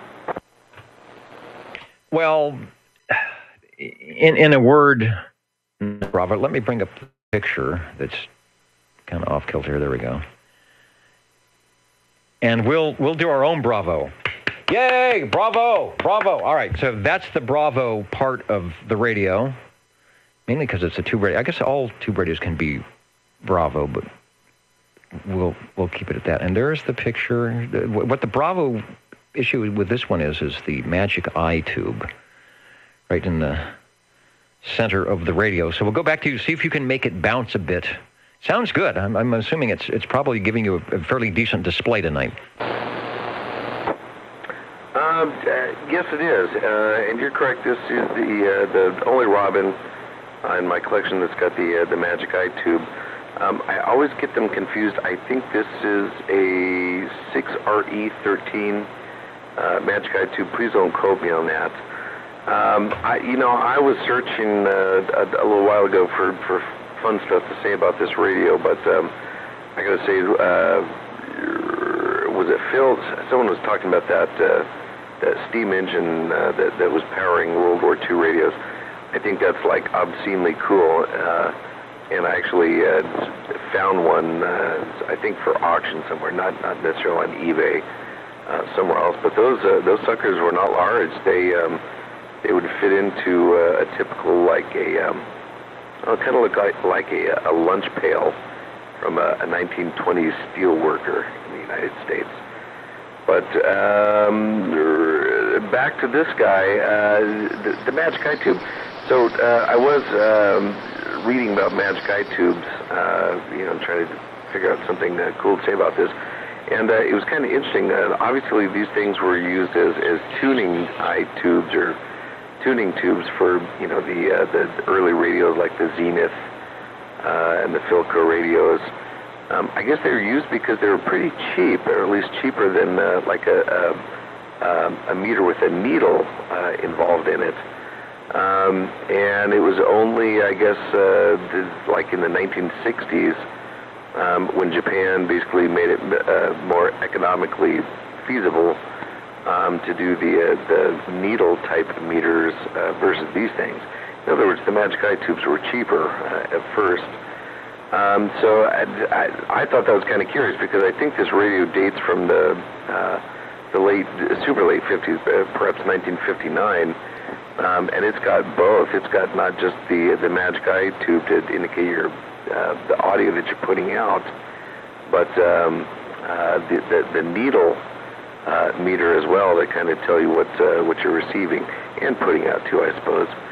So I guess the all-in-one radio, you get the end of one era and the beginning of another. So the best of both worlds. Yeah, indeed. Well, if you look back on the old Zenith radios, broadcast reception, shortwave reception, most all of those, we used the Magic Eye tube for the tuning indicator, just because it had that. You've got more voltage coming in, and we've got the circuit. We can make the tube do its thing. There was an S-meter on my Hallicrafter's SX25. That's 1945. Kind of yellowy, but the meter is there, and it does not have a Magic Eye tube. My Zenith console has a Magic Eye tube. We had a reel-to-reel tape recorder that had the Magic Eye tube, so might have just been, like I said, the thing to do, and maybe one less circuit. Did you already have the voltage running around in your system there to put the tube in rather than figure out how to cut a hole for a meter and do that as well? I don't know. I don't know what back at the boardroom saying, well, okay, are we putting in a meter or are we putting in a Magic Eye? Just because we can. Or, in this case, we put in both. And they're using one for audio and signal strength. They could have used both. I don't think there is any CB radio I know that uses a Magic Eye for signal strength. And that I know of. That I could be wrong. I probably am wrong. But typically they are for the audio. And in fact, they're always for the audio. But they could use it for the signal strength because that's, in the old Zenith radios, that's what it was. That's how you tuned in the station. It's like make those two little green bars come together and you are getting the maximum voltage on the input, I guess, for your signal. All right, before I say too much, let me remind people we're listening to Radio 5 here in the Old Tube Radio Network, the Robin T123 from, I want to say they made them up until 1972. I don't know exactly when they started making them. Probably 72 is when they stopped making those. 11 tubes, 2 transistors, and it will go 12-volt DC. That's probably the 2 transistors helping for that. You can find out more on Sam's PhotoFax page CB35. So back to you for transmission, and while I'm in the mode here, we'll do a frequency check on that as well. Well, now I'm going to embarrass myself, so I'm shooting off frequency at least a little bit. The Magic Eye tube as a tuning tube kind of poses an interesting question, and I hope there's not like an embarrassing answer for this. But if it's used as a tuning tube, could you just use your speaker? I mean, you're tuning in a radio station. You're moving your dial around until you hear the audio at its loudest level. Well, guess what? That means you're tuned in all the way, right? I mean, would the speaker just be telling you exactly what the Magic Eye tube is? Well, you're correct. That means you're listening to the speaker, you're listening to audio, the audio is loud. That means you are tuned in, but are you, the signal, just like yours, is 6 kc wide. We did tune you in. See, I'm at 27085, but I actually don't have you tuned in. To tune you in, I went to sideband, and I tuned you at 27084.3. So now you were tuned in. That's your center carrier frequency, so that each of your sidebands is equidistant off of that. So, do you sound any louder? No. Did you sound any different? No. However, if I would have had the Magic Eye tube, I would not have needed to go to sideband, and I would rotate my VFO dial, and I would watch that Magic Eye, the tube, the lights come closer and closer together until I came to 27084.3, which is the maximum signal input voltage, whatever's coming into my receiver, my IF there. And that tube says, that's the maximum voltage. That's the center carrier right there. Now, I did the same thing, but I had to go to sideband and then zero beat that way. But that's what the Magic Eye would have done for me. Would it made you louder? Probably not, because you're very strong, and it would just mean I'm centered on your frequency. So if you want to be, exact, there you go. But yeah, it was just a way to do it. rather than looking at a meter, which would do the same thing. Actually, sometimes it's easier than a meter. You ever tried to look at an AM carrier and tune off, and it's just very slight movement on the meter? You can see that nice big sweep on the Magic iTube. Over. Break OTR. Okay, yeah, you are totally right, and you're probably more correct than you know, because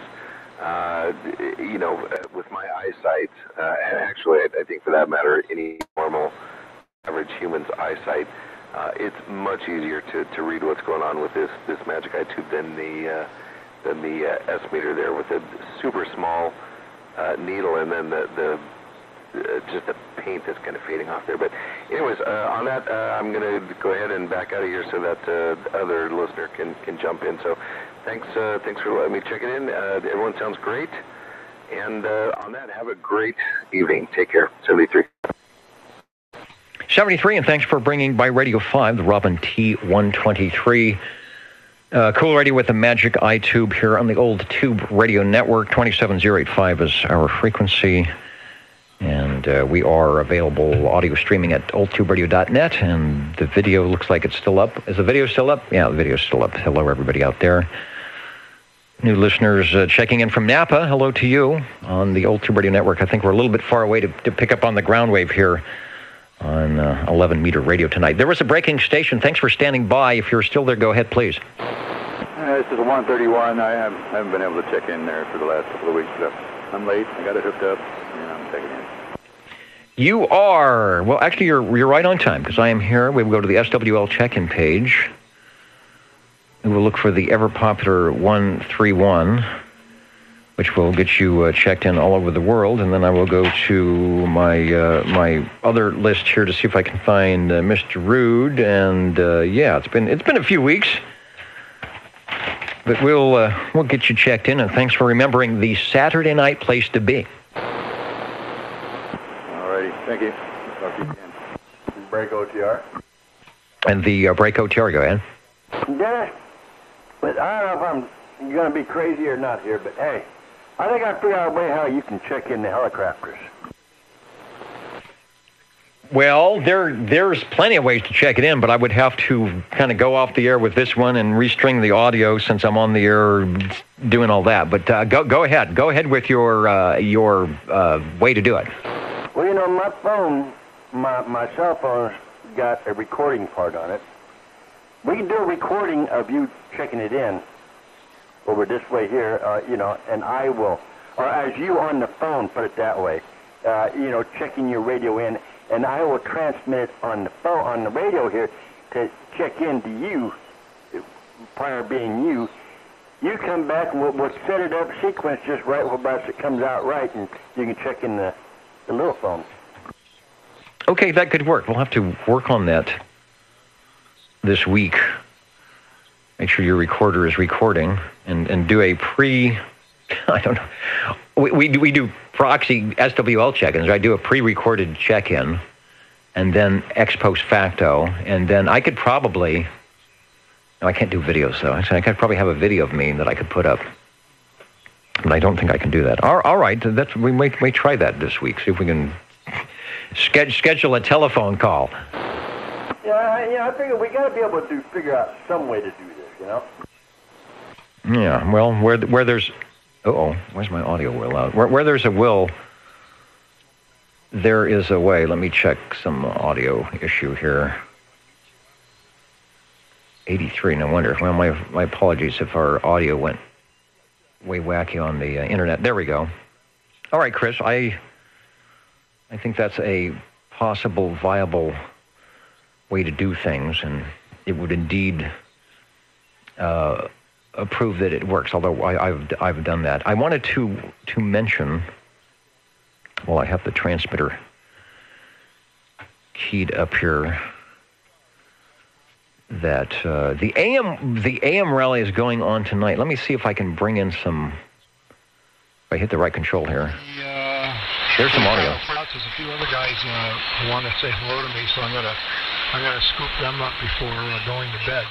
And you've got that's a nice sounding setup you've got there. K5NSN. This is WA1QIX.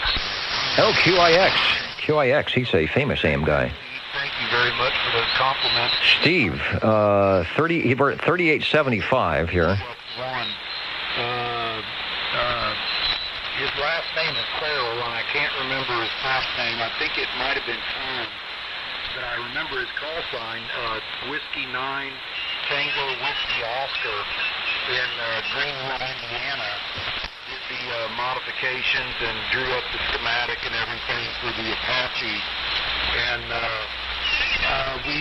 I used to live up in Ohio, so Indiana. The Apache. Now, if you're listening, 20, they're talking about an Apache.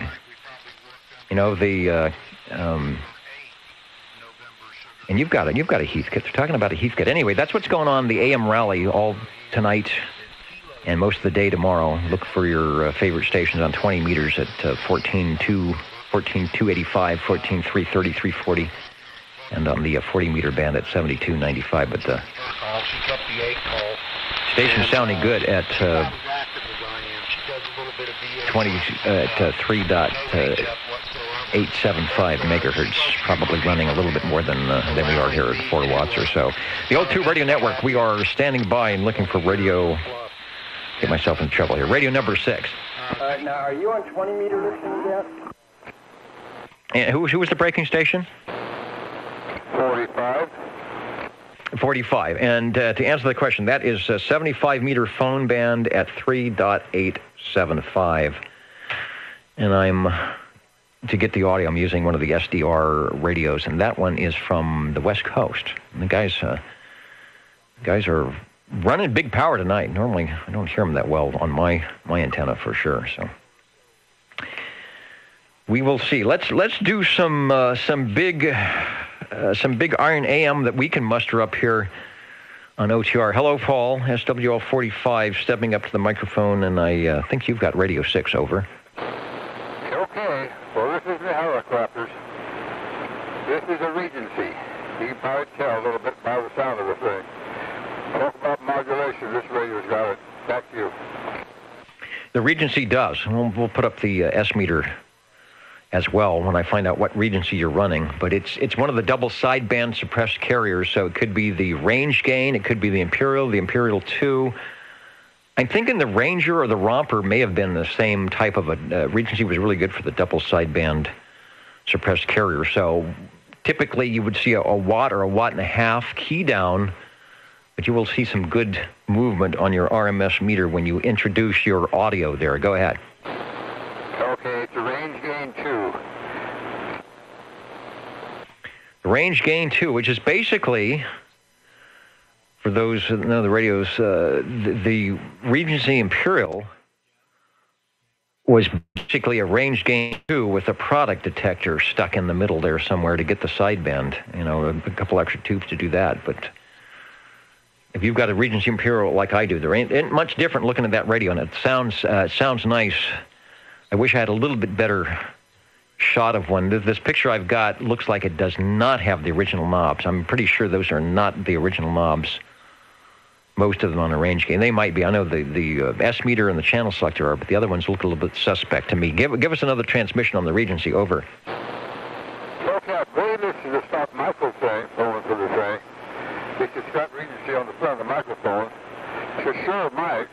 You don't see those very often on these radios. Anyway, it's sort of interesting. This has got a lot of swing to it. Well, I'll tell you, it's just unbelievable. And you're right about that. The Imperial, that's what I have too. Well, and about the same exact thing, except for it's a little fancier looking radio. About it. Back to you.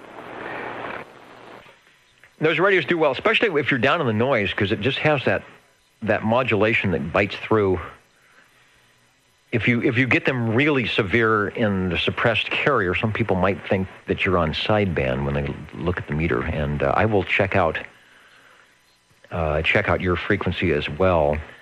I'm not sure on the range gain or the range gain 2, but the Imperial had a narrow, because I used to, in the beginning of the old 2 radio net, that was my base radio for running the net was the Regency Imperial. And since it was a sideband radio as well, double sideband, they narrowed down the AM receive width a little bit. And boy, when somebody was off frequency by about a kc or kc and a half, they are almost out of the pass band. But I'm not sure if you have a wider passband or not on the range gain 2. Take another transmission. We'll find out how the frequency is doing on that. Okay. I like to talk about this too, so I'll take my time on this to get me on the frequency then.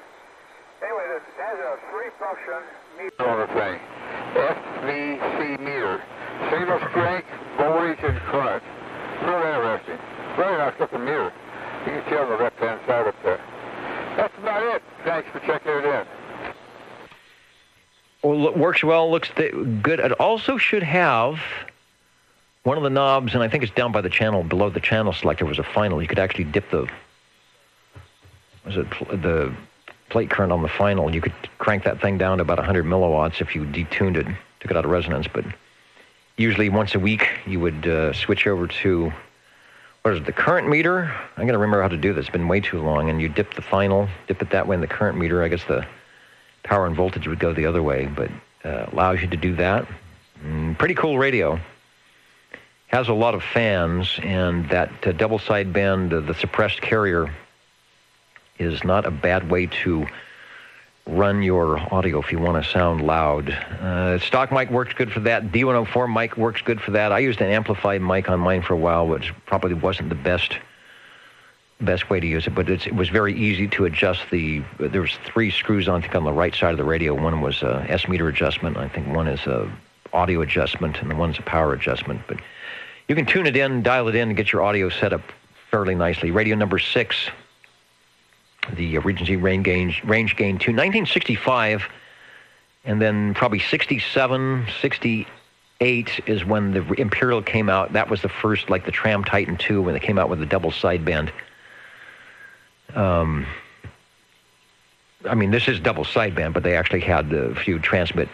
You pull out the carrier and actually be true double sideband without the carrier inserted. Information about this on the SAMS CB13, page 135. Thanks, Paul.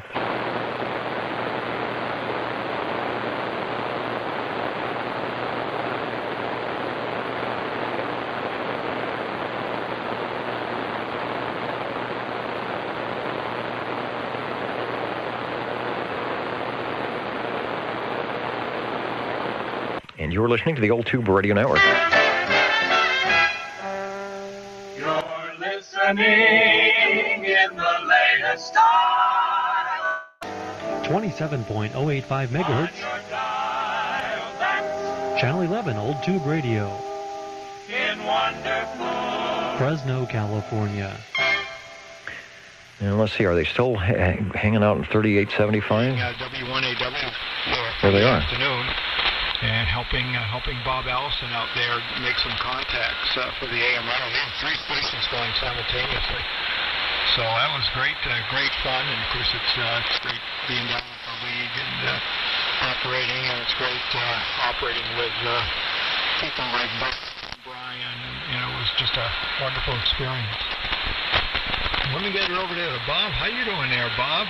I'm sure you're hearing Robert just fine. K9EID from WA1QIX. Hey, guess who that is? Right, very good, guys. Mr. Bob Heil. Mr. Bob Heil is on tonight. There he is, K9EID. I want to congratulate you on all of the efforts you do to get this thing going. He's probably running the HT37, I bet. You need to do it once a month. These guys woke up. Lots of day air. All the sideband guys understand, and the newcomers understand there was a gentleman's agreement some decades ago, and that kind of went by the wayside because the league is not promoting it. It's really kind of sad. If they just come out and promote it, you wouldn't have a lot of... If I was on a different SDR, I'd probably hear the stations better out of the Midwest there. But that's the guy whose name is on this microphone, Mr. Bob Heil, K9EID, on the AM rally at 3875.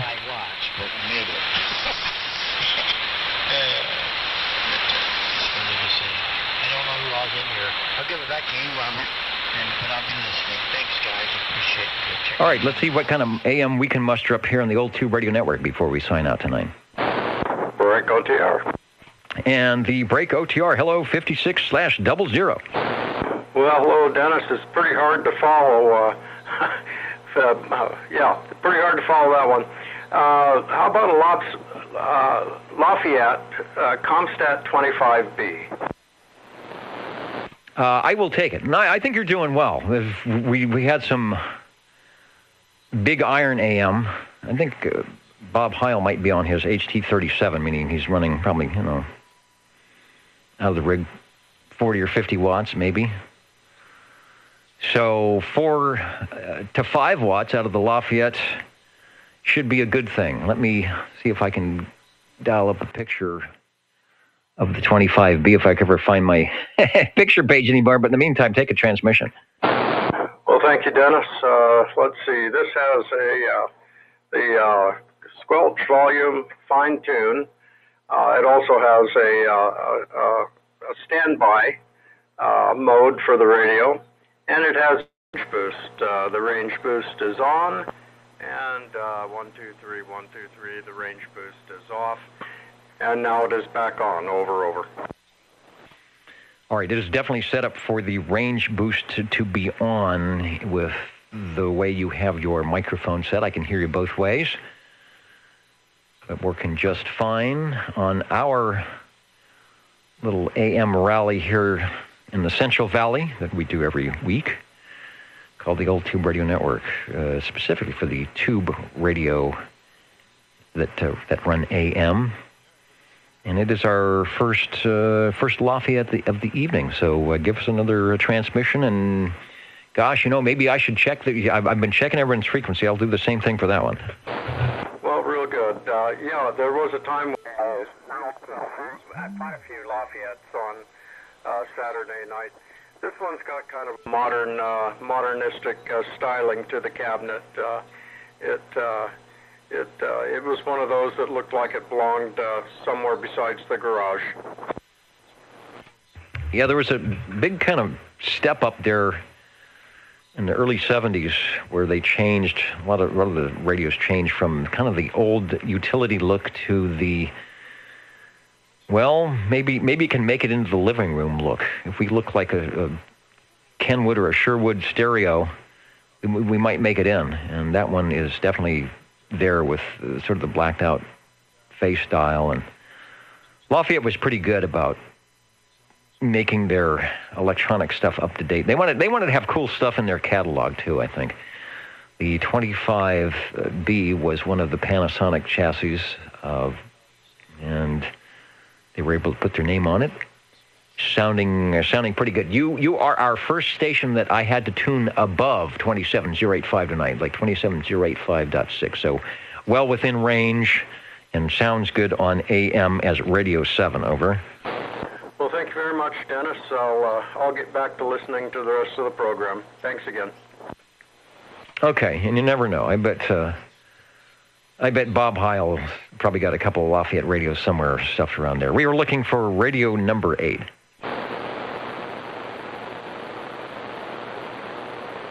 Station? And the station, go ahead, over. SWL 93 wants to check in. And SWL 93, back from dining and dancing and sandbagging. Let me go back to the control room here. And Tim says that we need to get Bob to sponsor the Old Tube Radio Network. Well, if I did my camera correctly, and you can't see it, I'm actually sponsoring Mr. Heil with his microphone. And he's no dummy. He knows how to promote stuff. There's a Heil logo here that you can't see. There's a Heil logo here that you could see. You can't discern it. So I said, right. And if I was getting sponsored by Mr. Heil, that he would sort of recommend that I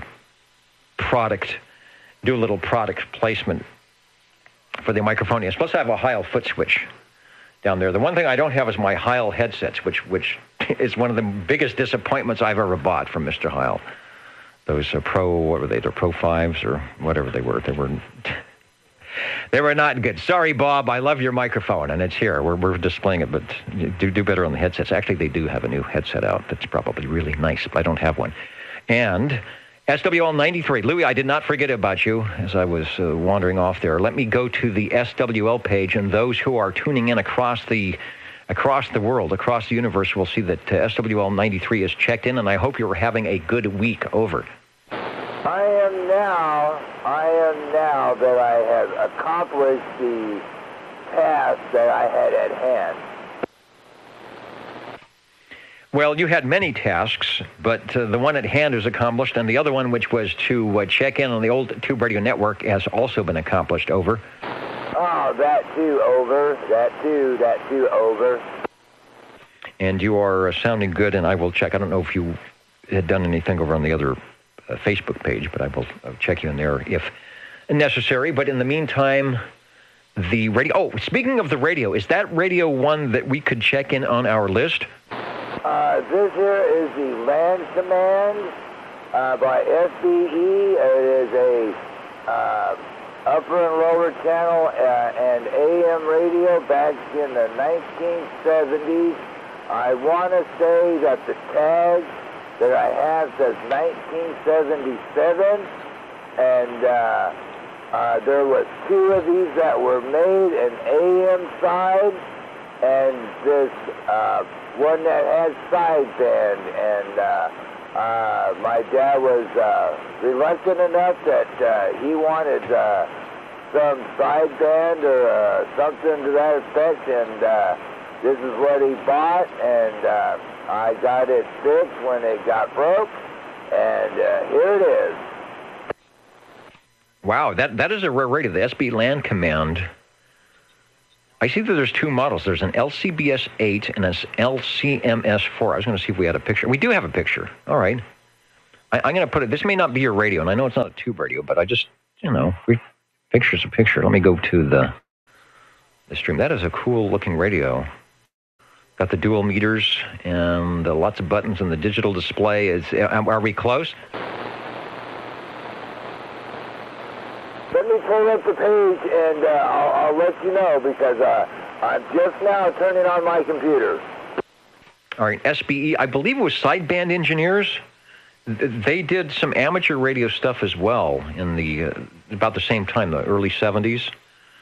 Some of the more affordable things. I remember one of my Elmers had an SBE something. I don't remember what it was, but it had the amateur frequencies in it. I'm not sure if that's the same company or not, but I believe they were called Sideband Engineers. Over. I don't know. I don't know. All right. Well, leave that up for a second. But this is not a tube. Well, it's got vents in the back. Maybe it does. Maybe is it a hybrid? I don't know. We'll find out. Find out more about that. All right, Louis, I've got you checked in. We've got some other stations that do want to get checked in here before we shut things down for the evening. But I'm glad you were able to make it by before we signed out. Over. Check. I'm glad that I made it before the time was going to shut down. All right, let me... the Jingle Singers would like to do more. So we'll get the Jingle Singers going, and then I believe we probably might have a check-in here on the old Tube Radio Network. What are the magic numbers? 27.085 megahertz, channel 11. Are the magic letters? OTR. Right here in Fresno, California. Radio Magic. Old Tube Radio. For you. And the Old Tube Radio Network, listening for radio number 8. Number 20. Contact. And number 20, step up into the air chair. And before you take a transmission on your tube radio, which will be radio number 8, we have a contact that I'd like to pick up, which I will do, and I will say the contact station, go ahead, please. Thank you. Is this the 10 o'clock frequency? This is the 10 o'clock. This is the 6 o'clock UTC, 600 hours or whatever they say, frequency. And also the check-in frequency as well. Over. Cool, I found it right in time. 70 checking in, please. You found it right in time. 70 checking in. We got you on the big page, and the X in the square on the analog page. I wasn't sure. When I called your number previously, I said, the weather isn't quite good enough to be out there with, is it the K2 and the portable antenna? It's just a little bit not good for that kind of stuff. Not tonight. No, I haven't had the little KX2 out for a little while. It's been a long year. But we got this one going, and that'll work tonight, man. Appreciate you being there. All right, thanks for checking in. The Old Tube Radio Network appreciates any and all check-ins, like that one there from Mark, who listens in and is radioactive in other bands as well, and like the one we're going to do right now from Mr. Harvey, who has he's up on the workbench. He's got the radio fired up. Hello, over.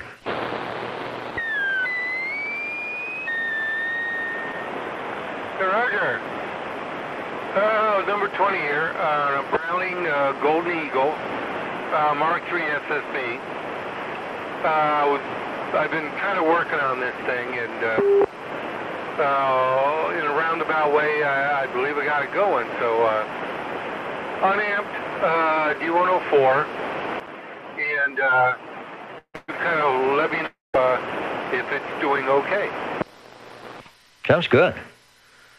Definitely has the ping extender, or it has the ability to do that. Here's a shot of the Mark III, a Mark III SSB. I will be a little bit more critical, look at the meters and do some other things, but I think, as they say, by Jove, you've done it. Roger. Extender extraordinaire on this thing. Now, when I come back the next time, I'm going to try something else and see if it'll make a difference. I'm going to add something to it, then back it down and see if it all works. And then this one might be done. All right. Don't have the S-meter up, but did the frequency check. I've got you like at 27.084.8. So right in there, the audio sounds good. Signal is well above the noise, so I would say so far so good on what you're doing, over.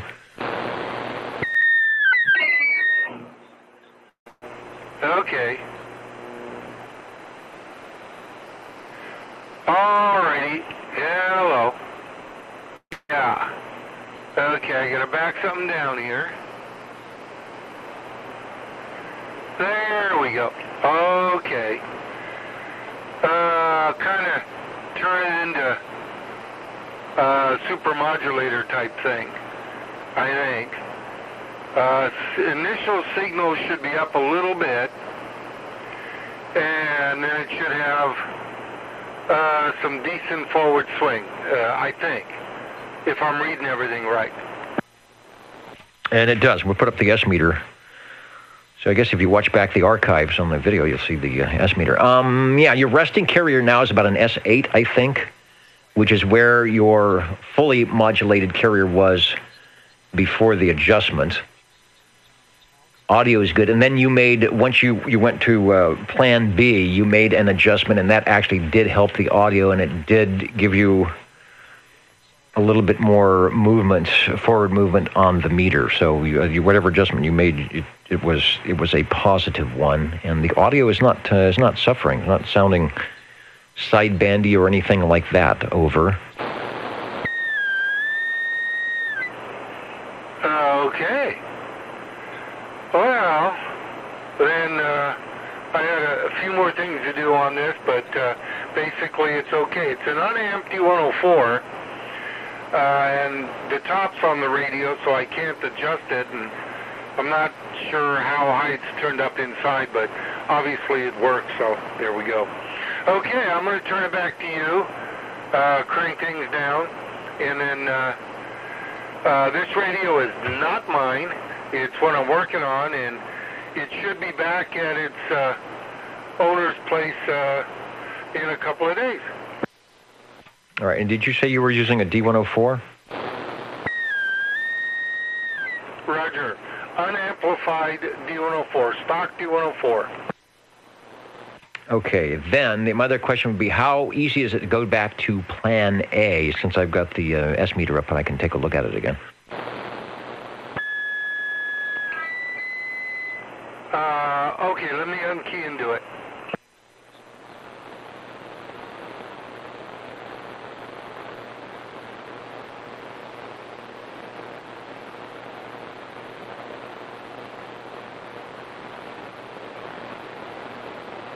Maybe not as easy as we thought.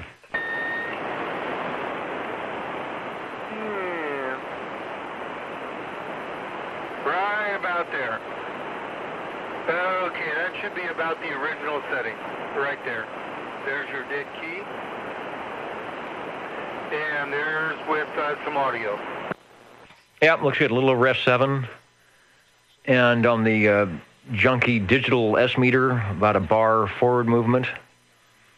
And then Plan B actually does help the audio. Sometimes those things can not, especially on a Browning that has good audio by itself.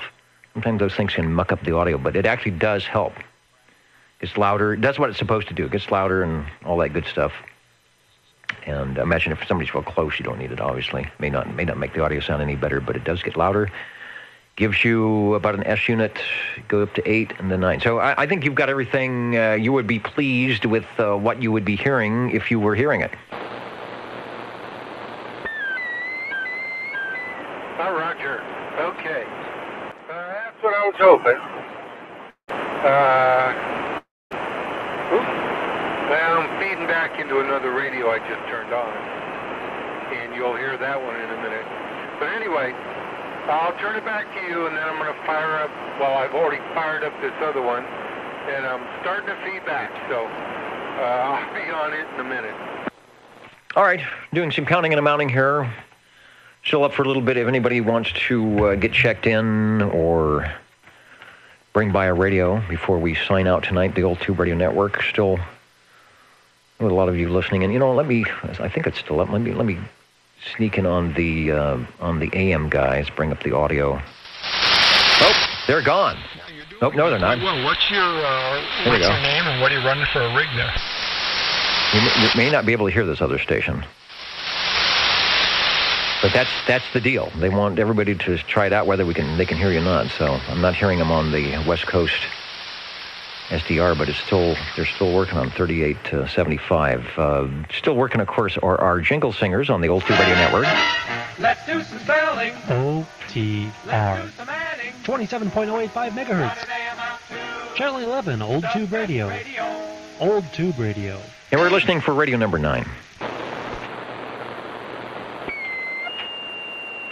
Yeah, Dennis? This is the basic Dennis, over.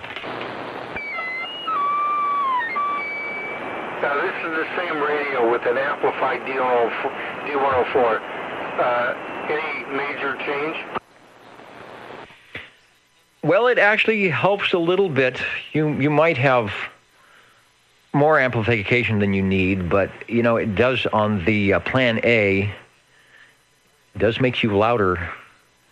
And I'm not hearing any distortion, so it's working. It's your, I guess, radio adjustment, microphone adjustment are good. You could probably back it just a little bit back if you want, or lower, but out of the box, it's good.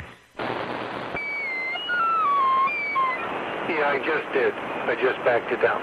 Okay, I'm going to go to the other radio and be back in a minute. Okay, OTR standing by, listening for, what are we looking for? Radio number, whatever I said. Radio number 9.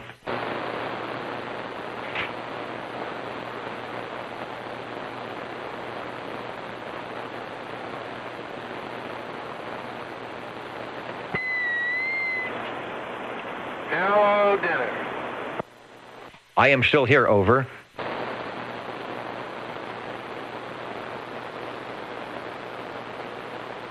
I think I'm still here, over.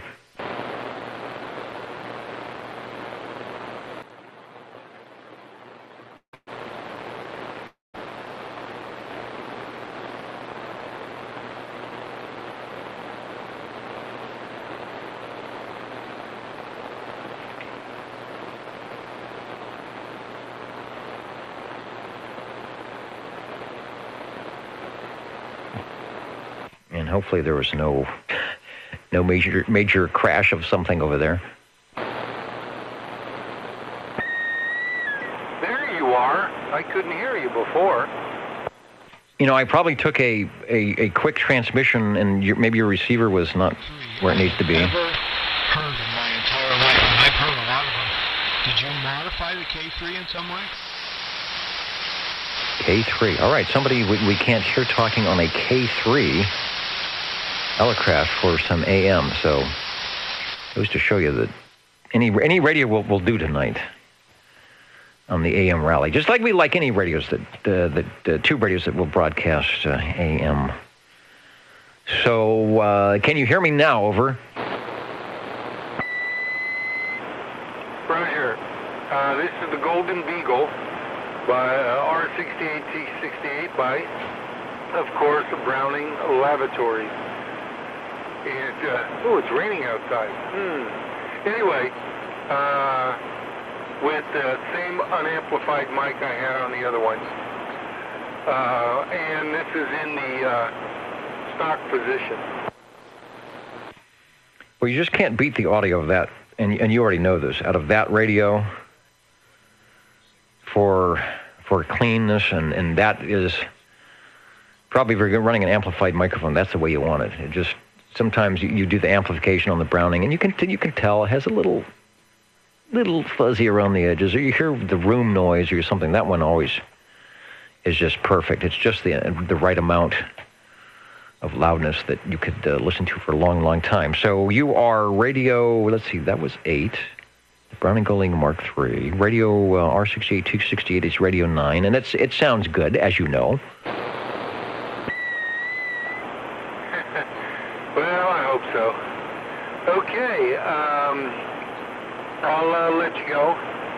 I'm leaving the other one on. I think the owner might want to hear it, and I'm waiting for a message to give him a radio call, so I'll be on after 10, at least on that one. Okay, take care. We'll catch you next week, and I might have another item of interest then. Number 20 will be out and back to you.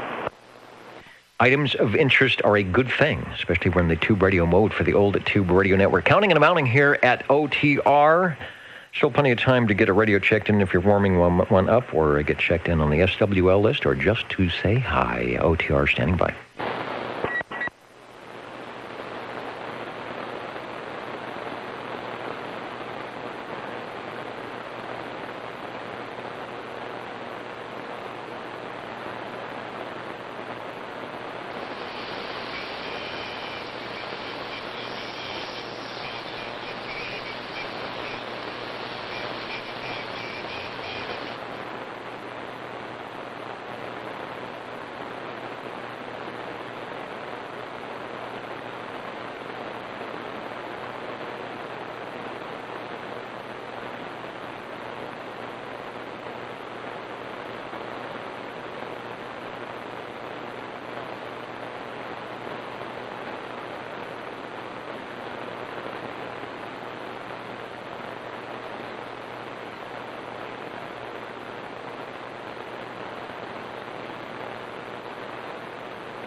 OTR. Channel 11. Right here in Fresno, California. Stay with us. Old Tube Radio. And be modern.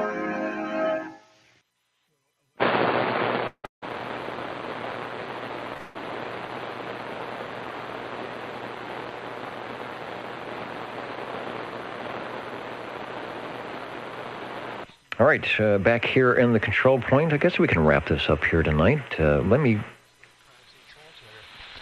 Back to you, WB2HUP from WA1QIX. What we got? Who said the conversation? WB2HUP, you got it all correct. Steve, Globe King 500B. Globe King 500. Into an inverted V. 35. Blasting into Dallas this evening, Steve. Carry on all your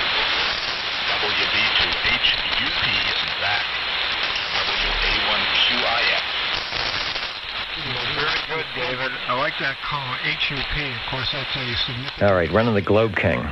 Sorry about it. A couple 100 pounds of radio. And the reason it has that 500, the Globe King 500, that might tell you something about probably the input going in there. The Old Tube Radio Network. Listening in the background to the audio of the AM rally. Guys on the Midwest, West, East Coast running at 3875 tonight. And all throughout tomorrow, as they encourage everyone to get on AM, as we've been doing for 34 years. We encourage you to get on your tube radios and fire up some AM. We used to do it on sideband, too, on Friday nights. Get on the old radios. So what did we do tonight? We had 12 check-ins on page 1, 14 on page 2, 13 on page 3, and 13 on page 4 for a total of 52 SWL check-ins. And we added to our list, if you're playing the home game, and I did this correctly, Tony listening in from Coarsegold, who is working on his tube radio collection. Might hear some radios from Tony. Welcome, Tony, and thanks for checking in with us tonight. And also, Jeremy out of Biola. The Ditch Banks are alive with the sound of AM radio. That's SWL 58, so add Jeremy and Tony to your lists if you haven't already. Radios tonight, we had 9, and there was a tie for the most heard manufacturer between Browning Laboratories and Hallicrafters. Now, if you're listening to the AM rally tonight, I doubt you will hear any Browning radios, but you will probably hear a Hallicrafters, and I believe that's probably what we heard Bob Heil on earlier with his HT37, although never heard him say that. But if you look at his Radio Shack on some of the videos that he does, you will see the HT37 in the background. Starting off with the Hallicrafters CB9 from Paul tonight. Thanks for the Hallicrafters tonight, Paul. I enjoyed that. Radio number 2, Chris on the General Radio Telephone Super MC11A. Good to hear Chris back in the air chair for a couple go-rounds tonight. Sounding good. Radio number 3 was Paul on the Hallicrafters CB7. That was their starter model at $99. Get your foot in the door for that newfangled Class D 11-meter service thing back in the day. The Gemtronics G PowerMate was radio number 4 from Chris, followed by the Robin T123 in its Magic Eye Glory for the audio anyway. That was radio 5. Radio 6, Paul on the Regency Range Gain 2. I think I have a Range Gain 2. Where did I get that? I was supposed to use, or I'm supposed to use, or I will use, probably for parts. I need some crystals out of that to make my Regency Imperial work back on channel 11. And I believe the Range Gain 2, which is basically the same radio, has the same synthesized blocks of crystals. So a Regency 2 may get me back on the air with another Regency. Radio number 7, Lafayette Comstat 25B from Phil.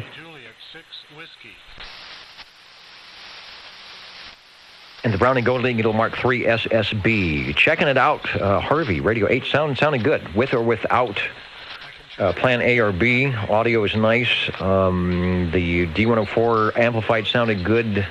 Backed off just a little bit, and I agree with Ray. It sounds a little bit cleaner. It's very easy to get too much of a good thing on the Brownings with the audio, even though they're very forgiving with flat topping and all the problems that other radios would have. It's just, it's like if you're a good-looking guy, right? You don't need to do much more. You just put on a nice suit and tie, and you'll be a good-looking guy. It's the same way with radios. If you've got something that starts out good out of the box, you really don't have to put linears and amplified microphones. It's going to sound good no matter what. And then we did the Browning Golden Eagle R68 T68. The Browning Golden Beagle, I should say, sounding good. Okay. With that in mind, as we listen to the AM rally here in the background, 3875, the big iron on the Midwest and the East Coast, I will say, do whatever you do for your AM rally, such that it is. Am I correct in assuming that there's a Super Bowl tomorrow? Or am I not right? Shows you what I know. No, I know there is a Super Bowl tomorrow, so maybe you have to curtail your AM activities, your high-power AM activities, during the major portions to keep out of the TVI. 73, everybody. Let me say goodnight to our station. Still listening in at oldtuberadio.net. Staying with us late tonight in the early wee hours of Sunday morning. Some of you. Hello to Castro Valley tuning in. And, yeah, I don't know. Maybe I'll keep the AM rally. I was hoping there would be some 160 stuff. Maybe I'll leave the stream up for a while. See what we can hear on the AM rally. Do that for a bit. Yeah, very good, Travis. Very, very good. I want to say thanks to SearchLaunch.com and Frodex for the Nixie tubes and keeping everything running here. And thanks to all of you for keeping us on the air for 34 years on the Old Tube Radio Network. It is fun. Radio is good stuff, so go out there and do it if you can. 73, everybody. Good night from the Old Tube Radio Network. Good night. Good night. Thank you much, sir, Dennis, and for reminding everyone, tomorrow is the Super Bowl. No doubt about that. Have a good one, Dennis. Yeah, and apparently there's a local ad that's playing. I think actually it's in the Super Bowl. It's like on the network for Heron, H-A-R-O-N, Heron Motors down in. They just put up a very fancy, expensive facility in downtown Fresno, which is where they had been, but they remodeled everything in the Heron Jaguar. And I think they have a kind of like, hooray, go Fresno Super Bowl spot tomorrow. I don't know when it runs, but for those of you out there listening and aren't sure about Fresno, what happens here where OTR is, when you watch the Super Bowl tomorrow, look for the Heron Jaguar spot, and you will see some beauty shots of the flora and fauna around here in Fresno. And I believe if the spot is where I think it is on the network Super Bowl, he probably, Mr. Heron, dropped probably about $3 or $4 million to get that thing on the air. So go Fresno. Talk to you later, the Old Tube Radio Network.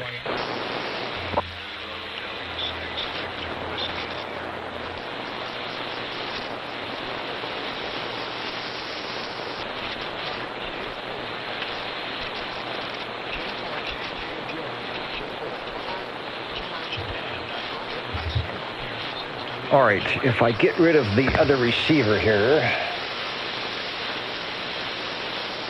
if I can figure out how to get rid of the other receiver. All right.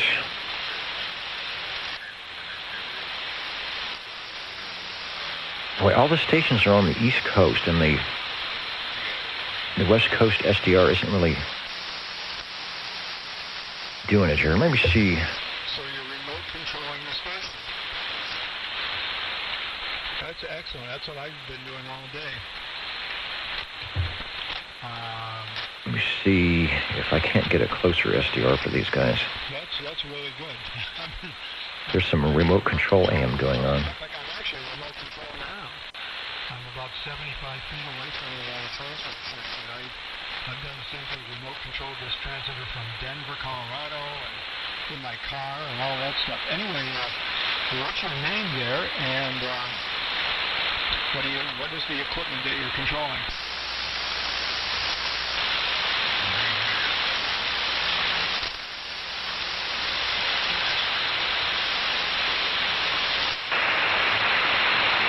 All right, this is going to be a little bit fun here. Does the Utah SDR? I think it does.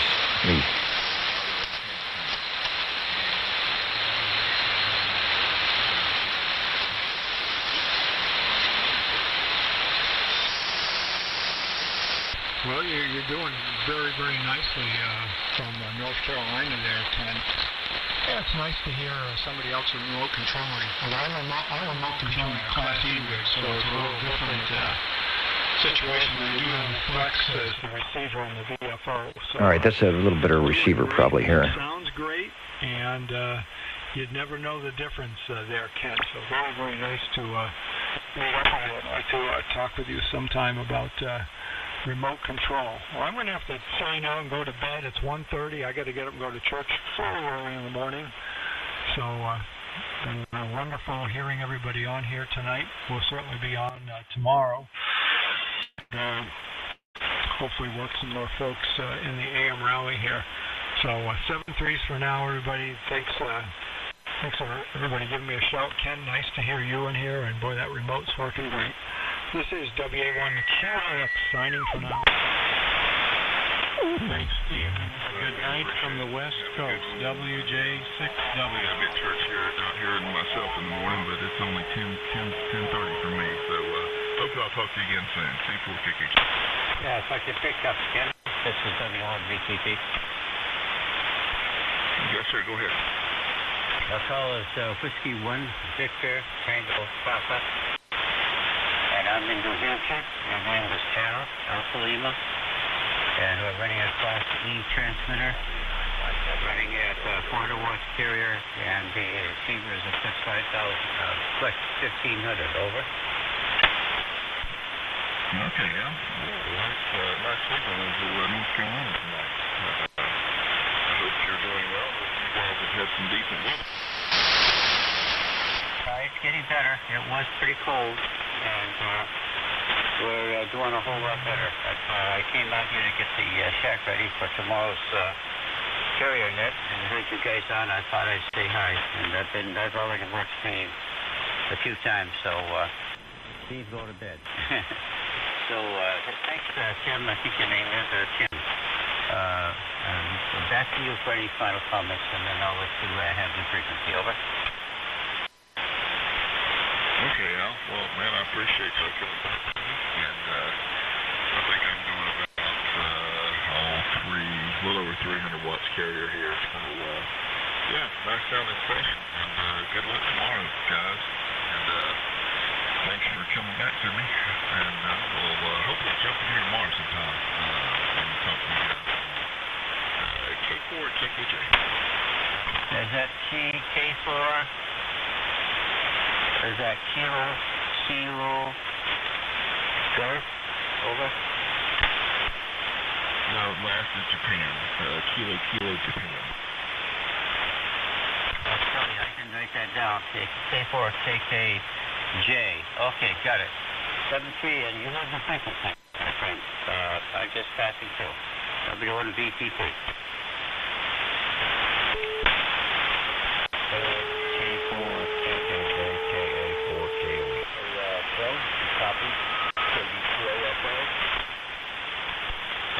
The KA4 station, go ahead. Kilo Alpha 4, Kilo Osprey. This is Philip in Richmond Hill, Georgia. Not too far from Savannah.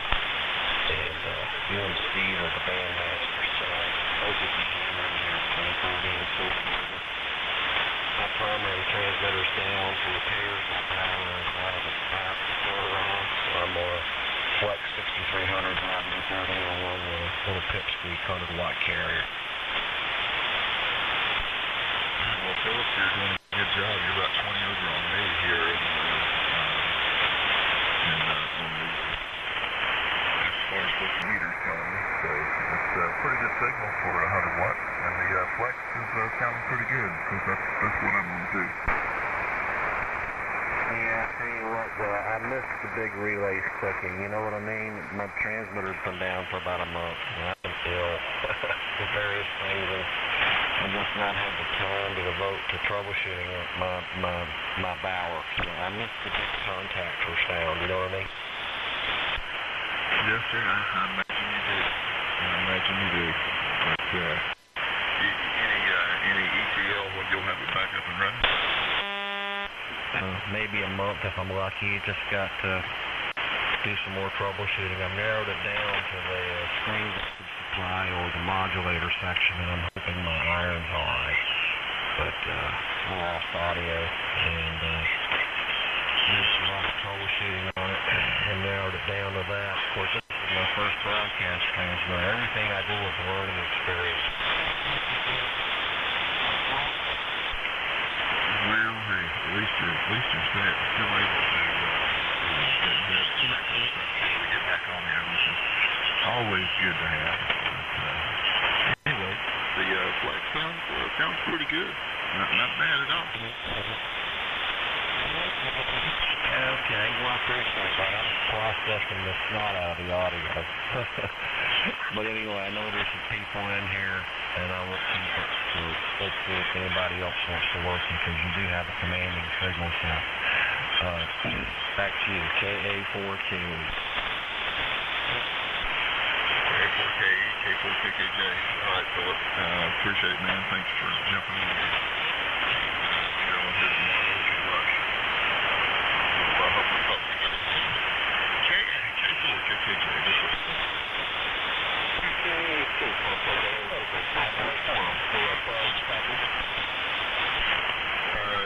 Yes, sir. Give me the call sign one more time. AFL, American Football League. Over.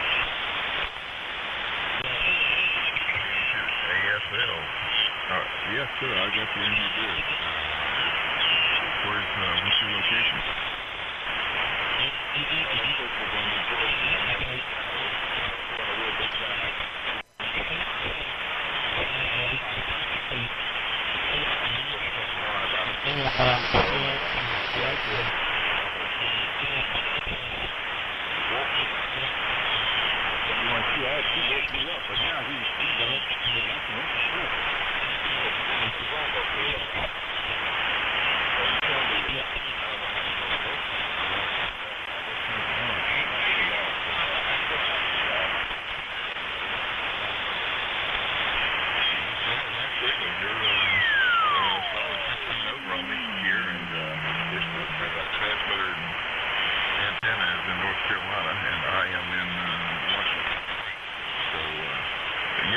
It sounds great. Audio, good audio for it also.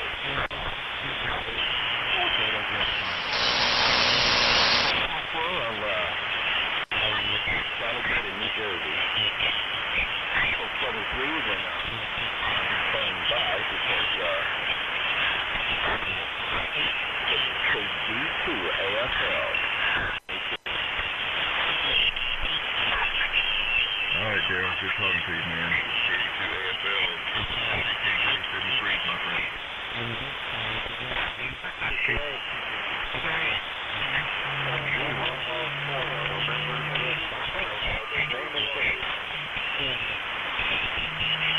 November 4 station. Go ahead.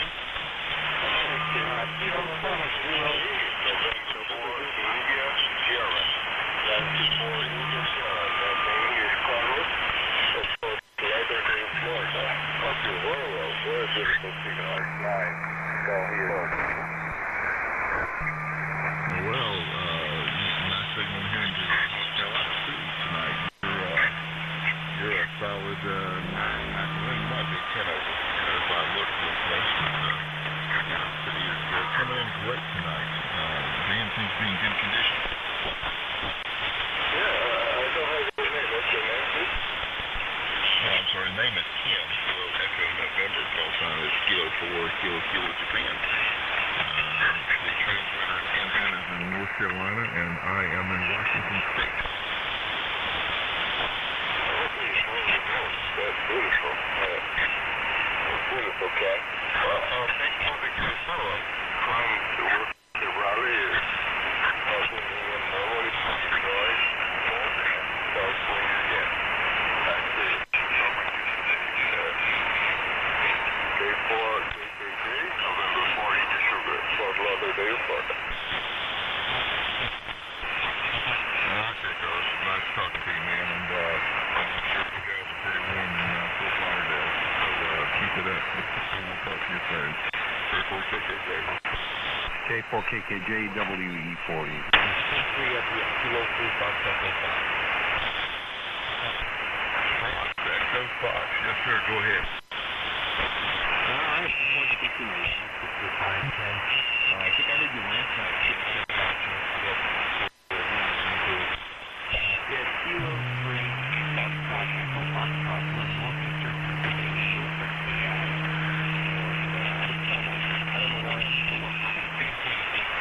Woke me up tonight, so we're sticking around for a while. I'm going to hang in there. But you're a nice 20 over into Northeastern PA. Really good audio. Back to you, K4KKJ.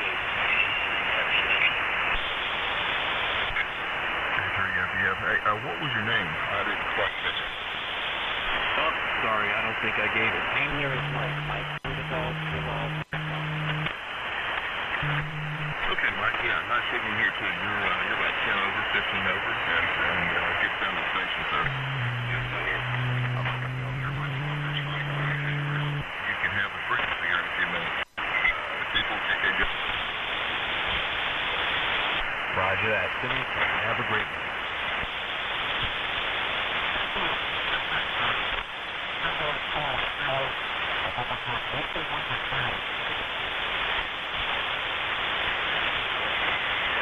Get out of there, you slop bucket. Yes, sir. I think there's a couple, but somebody said that if I copy, go ahead.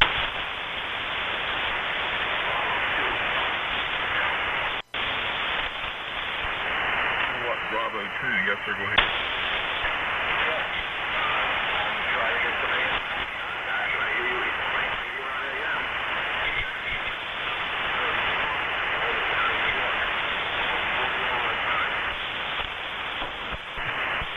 Well, thank you, sir. You're about 10 over here in the Carolinas, where the antennas and transmitter is. And I am on the west coast in Washington State, remote again. So nice signal here, Mike.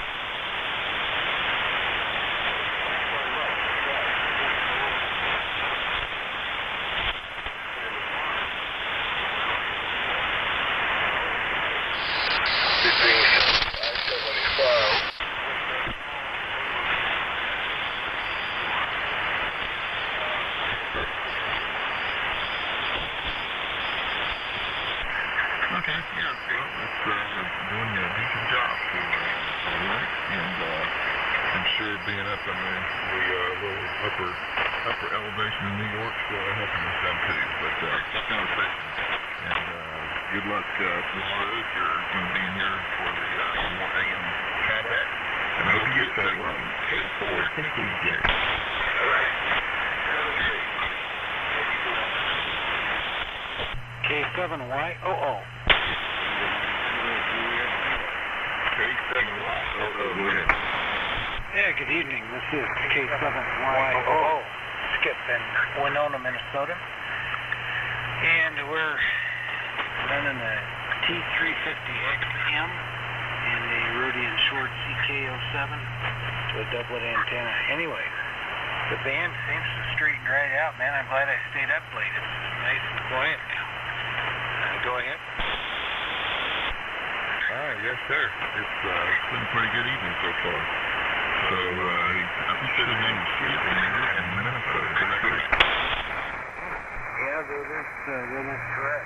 And I heard the station from Washington running a remote. I'm from Washington originally, up in Bellingham, not too far from Boston. Anyway, we've been in Minnesota for quite a few years now. We'll hang out.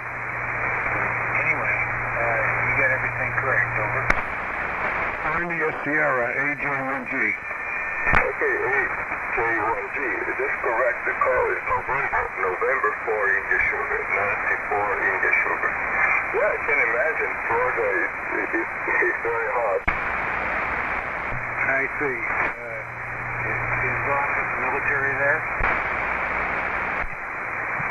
Yeah, well, I was many years ago, but I'm not anymore. But I'm just out here visiting, doing a little work. Oh, okay. Yeah.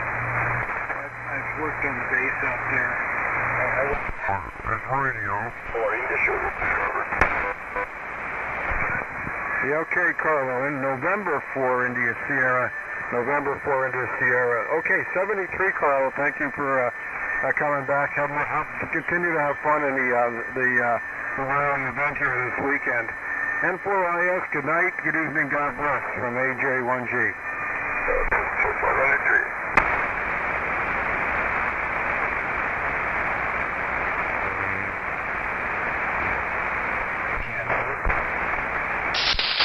Yes, sir. And it's a good night for radio tonight. It's been pretty good. Well, man, appreciate you giving us a call, and I hope you guys guys stay warm in Minnesota. I'm sure it's been a little chilly, but anyway, it's good talking to you, sir, and I hope you have a good day tomorrow. Maybe your team will win. 73s, K4 KKJ. Yeah, the K4 KKK. It's Kilo 4, Kilo Japan. K4 KKJ. Okay. Got Silverdale. Yeah, I know right where that is. I went Kilo. I only picked up when I lived out there. I picked up a BC 610 in the middle of the. Oh my God, I didn't feel it. It was a rainy, crappy evening, which can occasionally happen in Washington, as you well know. After the guy's place, and with my Volvo station wagon, I picked up a BC 610 and a bunch of other things. That was the craziest trip I ever took. My wife thought I was nuts then, and she still thinks I'm nuts. So, but we got over it, and we're still together after all these years. Okay, K4 KKJ K7Y. Ciao.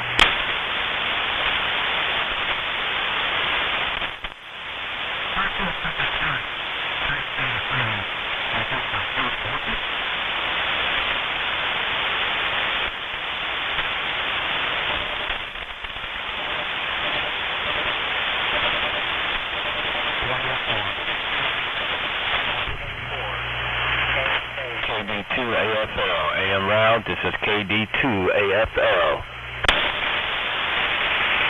This is a radio Raleigh. Please move sideband up there. KD2 AFL, KA4, KO. I heard a KA4 Tango. I believe you say KA4 Tango. This is KD2 AFL, New Jersey. Standing by. That's Kilo Alpha 4, Kilo Oscar Echo. I'm ill. That's why my voice is messed up. Yes.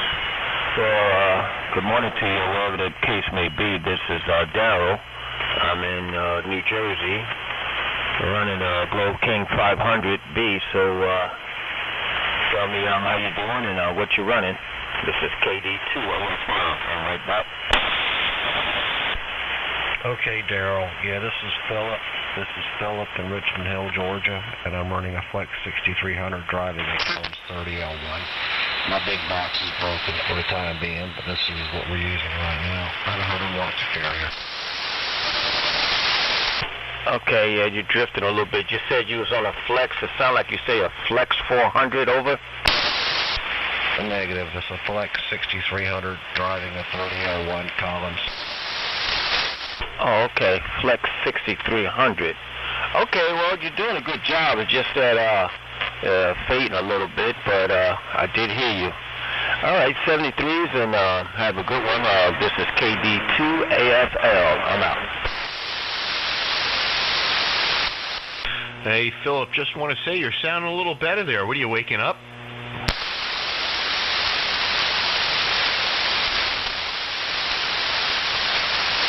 Oh, you talking to me? I was breaking my buddy Philip's horns down in the south there. KA4 KOE. This is K3 FEF. Sounds like you're waking up, so you must be pumping up the VIX 44D. No, my audio on the Flex decided to die on me. I had to reboot the darn thing. You running the Maestro or you're running the software on the PC? I'm on the PC. All right, very good. Well, I got to be honest with you. I know how you normally sound, and you definitely don't sound well. So maybe you should just, lay in bed and try to get some sleep, because tomorrow's another day, if you know what I mean. Oh, I've done this before. We'll make it. We'll make it. You're 20 over, by the way. All right. Well, thanks for the signal report. Yeah, you're 10. Right now conditions are a little weird. It goes up and down, but overall the band is very good.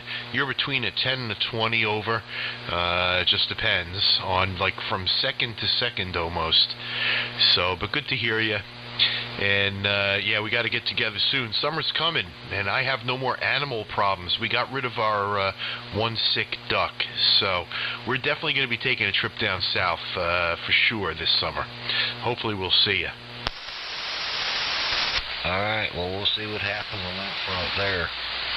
Yeah, sorry about the duck. That's just one of them things. The animal was suffering. You're not doing them any good by keeping them alive. Yeah, and I know your XYL tried so hard to help us with, you know, with some of her medical knowledge, which we're very grateful for sure. But it is what it is, you know, life goes on.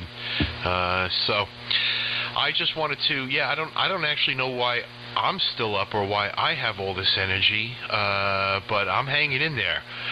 So I'll just toss the coin up in the air. This is K3FEF, the infamous web SDR in the Northeast, K3FEF.com if you don't have a receiver or not a good receiver in the Northeast. So I'll be listening for a little bit. And this is KA4K. I'm the largest AM group on Facebook.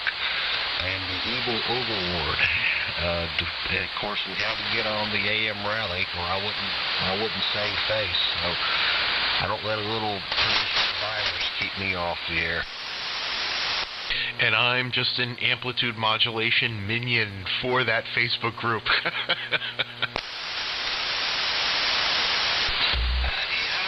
First group, so you won't be eliminated first. So you know, you got the less important ones, so we'll kill them off first, and you'll be one of the few last to get put against the wall.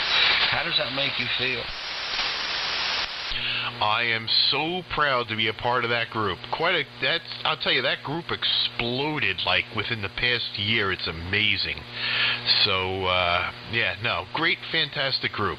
For those that don't know, if you're on Facebook, search for Amplitude Modulation Classic, I think. I don't even remember the name. Holy cow, I feel horrible. But if you search for Amplitude Modulation Classic, it's going to come up. It's one of the biggest AM groups on Facebook for sure. Yeah, we got more people than AM phone does now. Well, you know, the old, that sort of thing is going away. I know a lot of the guys still love it, but the fact of the matter is, you know, posting on that website is tedious. That's why I'm not on there a whole lot. And being on Facebook, I think almost just about everybody's on Facebook. Heck of a lot easier to post something on there, and you'll get just as many responses as you would on AM phone. Yeah, I think social media is everybody's going. The age of the website's going away. I do agree with you 100% on that. Now, we can only get my brother to do it. Everybody in the family does it. Solely for him. I don't understand it. Wait, I thought I'd seen Eric post on Facebook before. He's not on there? Rarely. Probably because I harassed him about it once or twice. Yeah, you tend to harass your brother a lot. I don't know. So let's see who's still out there. KD2AFL, just so you know, I got you in the logbook from yesterday, and always a nice strong signal. But then again, we're practically neighbors.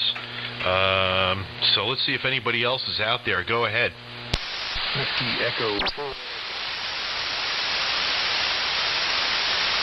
Yeah, you said that Facebook, you said Facebook AM modulation or something? I just heard somebody get a call. Yeah, well, hold on. This is more important. So the name of the Facebook group is Amplitude Modulation AM Classic. Amplitude Modulation AM Classic. If you search for that in Facebook, it'll come up. Very, very big group with people all across the U.S. and even in other countries. And a lot of good, you know, tips and operating info and other fun stuff. And yeah, I heard that breaking station coming in. I think it was WE4. You want to try that again? Oh, okay. Echo 4. Wow, I lose you right after the 4. Whiskey Echo 4, question mark.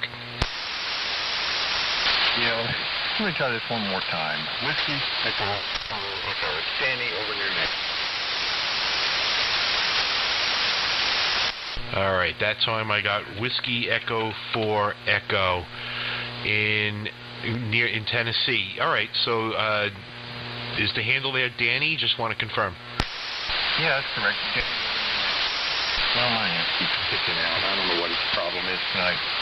It's just trying to give me the fits. But anyway, I've been listening to you guys for maybe half an hour or so, and I just want to jump in and say good evening. All right, no, that's fine. I understand the transmitter kicking out. I have that problem once in a while too. But at least I got your call sign. I got your name. And we know where you are. So, that's a good thing. This is K3FEF, Kilo 3 Fox Echo Fox. Name here is Mike Indigo Kilo Echo, and I'm in northeastern Pennsylvania, right where New York, New Jersey, and PA come together. And if you can't tell, I have a bit of a Brooklyn accent, and that's because I'm a transplant. I left New York City about 10 years ago. So yeah, the Brooklynese might come through. We're running a K7DYY Super Senior AM transmitter, and it's going up to a G5RV. Pretty simple setup, nothing too elaborate. And you've got, when the transmitter's not kicking out, you've got a good signal and good audio, so. Comment.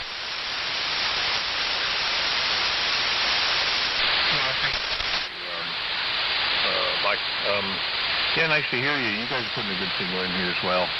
I just turned the power down on this thing. Well, maybe it won't. It will. It's not my night. It's I'm up just a little higher in the band than this thing likes on this antenna. But anyway, radio here is a FT5000DX or FT.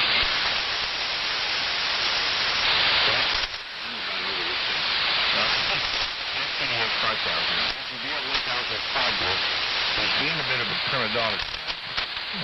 But anyway, and that's what we're talking about.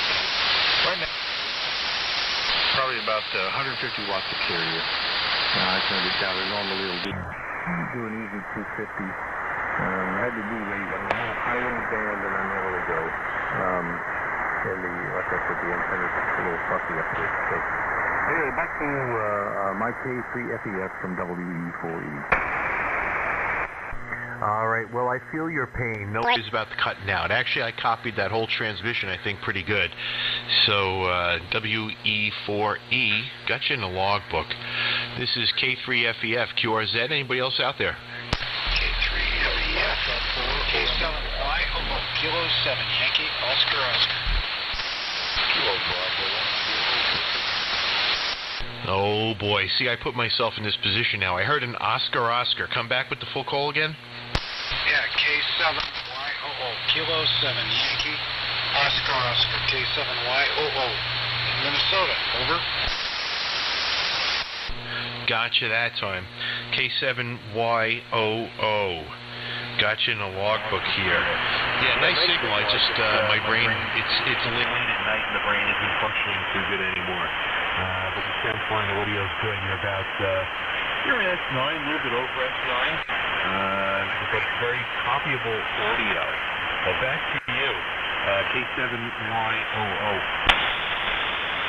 Yeah, K3FEF, K7YOO. Very good, Mike. And handle here is Skip. Sierra Kilo India Papa, Skip. And like I say, Winona, Minnesota, right in the southeastern part of the state. Running a T350XM, which is a TechRad transmitter, not technical material, but TechRad, made in San Francisco in the late 40s. Transmitter, 813s modulated by 805s, and the receiver's a Rodian Schwartz EK07D. And the antenna's, of course, your usual doublet. However much wire I could get between point A and point B fed with ladder line, and that's the story here. And hey, I was listening, you were talking about the Facebook YAM website, or site, or whatever you want to call it. It's not, I used to always be involved in the AM, the AM forum website.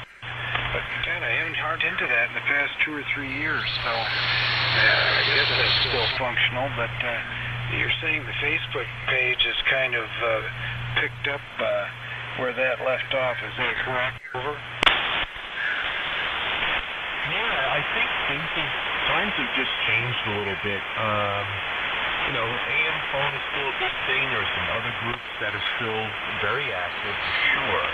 But the amplitude modulation page on Facebook, it's going nonstop. I actually had to kind of turn off the alerts, otherwise my phone was buzzing in my hip all the time. But if you have a Facebook account, definitely search for Amplitude Modulation AM Classic. And very nice page with a great bunch of people. The amount of knowledge in that group combined is amazing. It's kind of like, you know, AM phone used to be the place to be, the website, right? So, but it's that's changing a little bit, I think, to a certain degree. If you're on Facebook, definitely look it up. Big group. Philip, K-A-4-K-O-E, is kind of the boss there, and I'm one of the minions that helps run it a little bit. Not much, actually. I think Philip does most of the work, but it's a nice group. The membership is in the thousands now, and constant great information, fun pictures, good stuff to look at, everything from new technology all the way back to valves, in fact, probably favoring tube technology a little bit. So very cool page and a lot of fun. Back to you, K7YOO. Yeah, this is K7YOO. Well, you know, I was reading the mail on you, and I heard you talking about that, and I thought, that's interesting. Yeah, I do get involved in Facebook. I'm pretty heavily involved in classic motorcycles.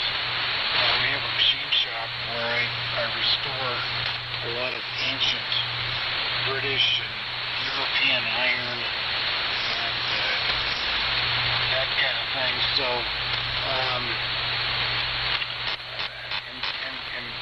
I have my own website devoted to classic European and British motorcycles, and so I do that. But I'll fix radios. I've got 2 shops. Like, you know, people go, how can you do those 2 different things? And you know, you go to one side and you got oscilloscopes and tubes, you know, crap everywhere, and the other side you got all these greasy old motorcycles with carburetors. I love them all, but I live right here. We got a full machine shop, and people come by and tinker around, and it's just amazing fun. But I'll have to add that to my list of things to look at. My gosh,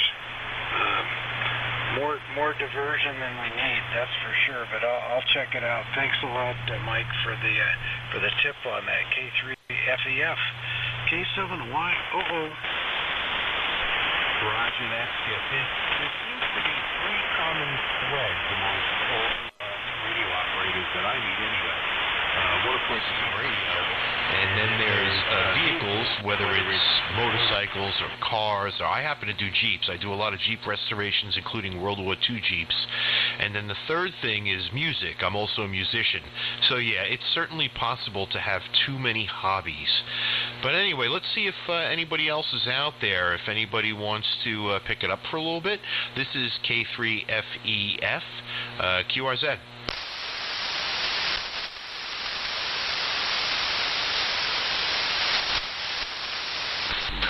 I might have heard something at that time, but I'm not sure.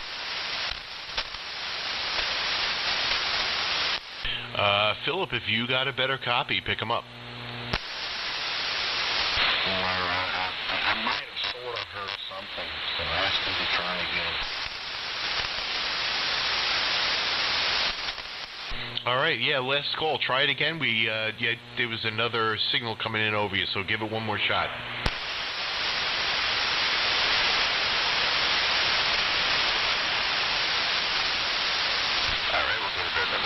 November 2, Mike, Delta, Victor, and 2MDB.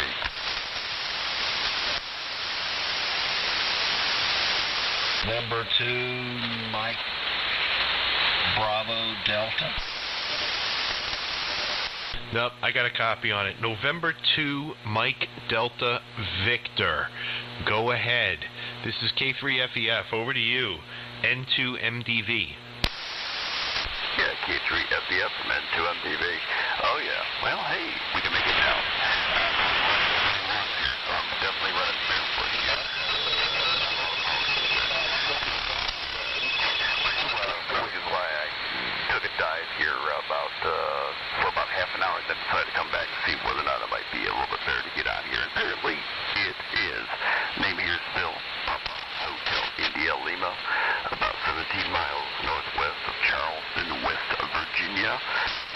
Yeah, I'm also a kidney transplant here, basically. I dove out of New York, Western New York, back in 2010.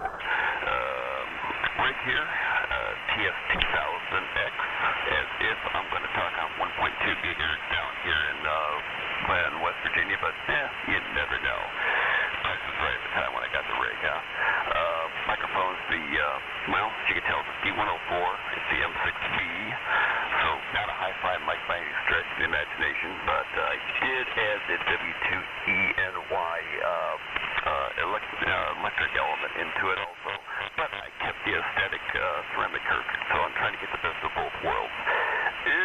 Mixed review on that one, and we're using a homebrew Wyndham that's going over a creek valley, and it's shaped like an inverted L horizontally.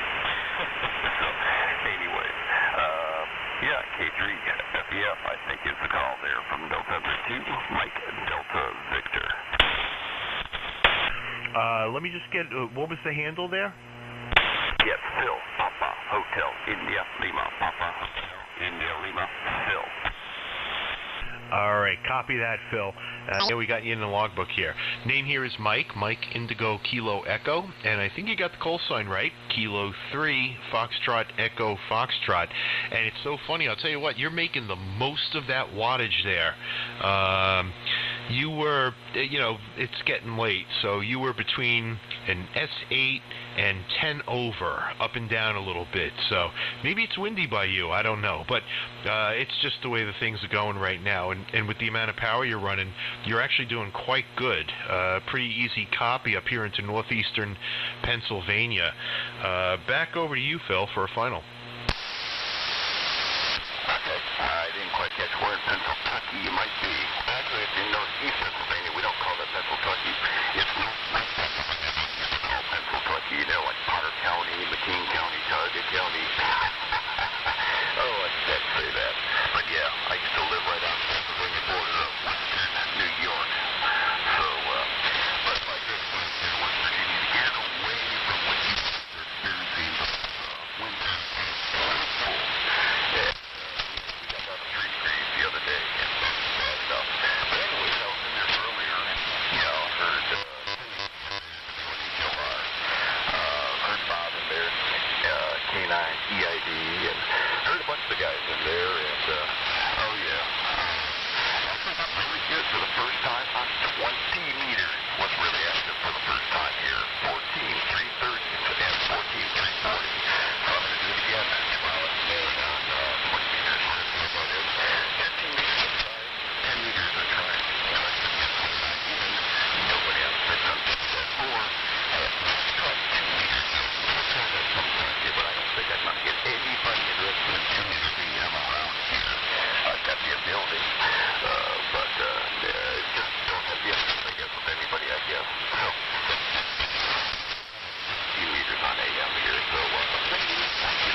We'll see.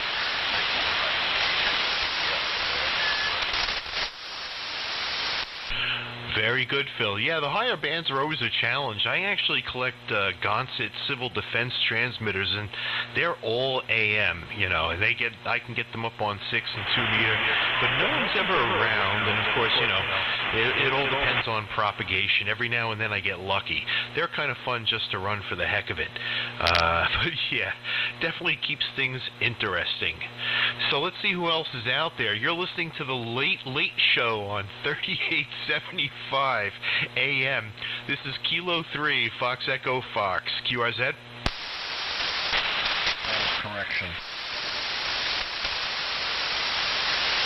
This is the Late Show. A little late for the Late Show. See that? It's so late, no one's even coming back anymore. Hey, that's all right. We had some fun today, that's for sure. I mean, Steve was in here, WA1QIX. We had W1AW up on 85 and up on 40. They were definitely causing a pileup. It was ridiculous. They finally started breaking it out by region, which was good. I think they made a wise choice in that matter. So a lot of fun stuff. The AM rally certainly served its. I think it's way busier than it was last year and the year before. That's for sure. So yeah, if anybody's still out there and wants to hop in and just get a contact, we're still here. We got a whole bunch of people in the group yet. N2MDV, KA4KOE. I think K7YOO might still be listening, and this is Kilo 3 Fox Echo Fox in the group on 3875. Go ahead.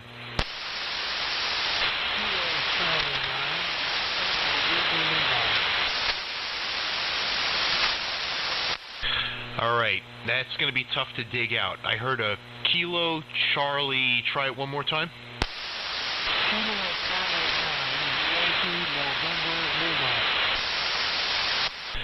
Gotcha that time. KC9YNL, Yankee November Lima. Is that correct?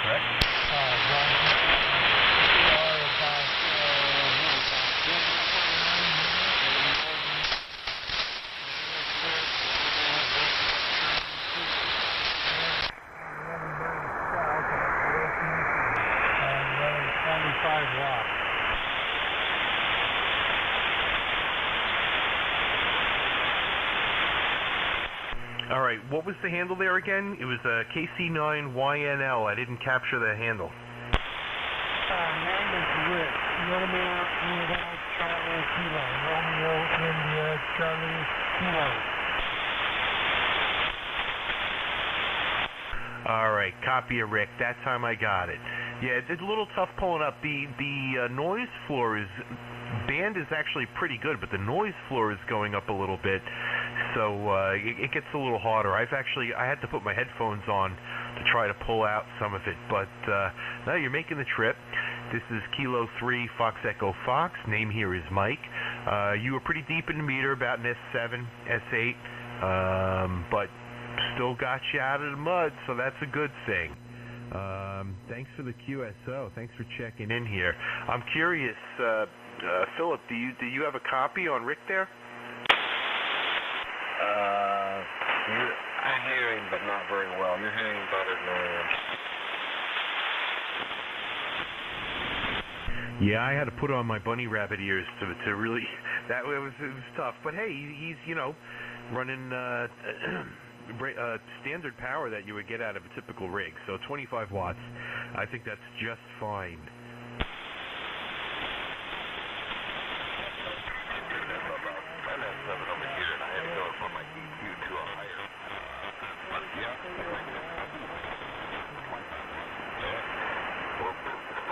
More than I'm doing.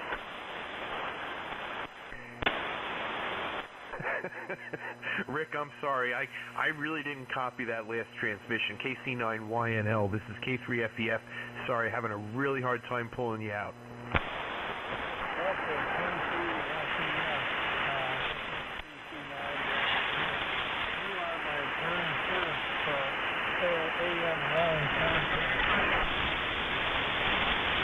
Did you say first AM contact? First contact in the All right, wait, you get the first AM contact bell. Well, welcome to AM, and don't give up. You're doing fine with what you've got there. It's just conditions are probably a little bit weird right now, and of course you're making quite a trip with those 25 watts there. So fine business. Welcome to AM, KC9YNL. This is K3FEF, and let me see if we can get anybody else. I heard somebody else in there real quick. QRZ? Whiskey 4, Alpha, Whiskey Echo. Whiskey 1, India, Zulu. All right, heard 2 calls there. Let's get Whiskey. Boy, yeah, it is getting late. Whiskey 4, Alpha, Whiskey Echo. Did I get that right? Roger, it's, the name here is John, Juliet Oscar, Hotel November, Nashville, Tennessee. You're S9 down here, even through all the noise, over. Very good. Well, you're about the same, about an S9, but very nice audio, so it's a very easy copy. And boy, we must all be crazy for staying up this late, but that's what it's all about. So, who is the second call sign? Come back. This is Whiskey 1, India, Zulu. Gotcha. Whiskey 1, India, Zulu. All right, so look, we're getting a nice crowd going on here. Zulu. What's the handle there? K3FEF. I think I got your call. This is Whiskey 1, we're Larry, and I'm located in Falmouth, Massachusetts. Back to you. All right, got both you guys. So we got W4AWE, John, and W1IZZ, Larry, in Massachusetts. Both nice signals. Everybody's hovering around an S9 right now, and I think that's just because it's so late at night. But hey, we got a few more contacts in the logbook, so that's a cool thing. John, I'm curious what you're running there. W4AWE, what are you running for a transmitter? I'm running an ICOM 7610 Heil PR40 mic into a mic pre with some EQ and into a linear, solid state linear to give me about 300 watts, over. Wow, John, you came up a boatload that time. You were 10 over, almost hitting 20 over. Very good audio. And copy that on the 7610 in the Heil mic. Sounds very, very nice. Doing just fine. And Larry, W1IZZ, I'm just curious, do you copy John? Yes, I do copy W4AWE quite well. And here I am running Flex 6500. Driving about 100 watts, from 90 watts to carry, driving 500 watts solid state linear, and using a 220-foot long doublet, ladder actually doublet, basically no shot. So those are the conditions here. Copy that. Yeah, Larry, you've got a very nice signal, very strong. The Flex is doing fine into that amplifier. I'm running a K7DYY Class D transmitter, and I'm using a Flex 6500 as my receiver. But I often also transmit off the Flex. I run that into an Ameritron AL80B sometimes.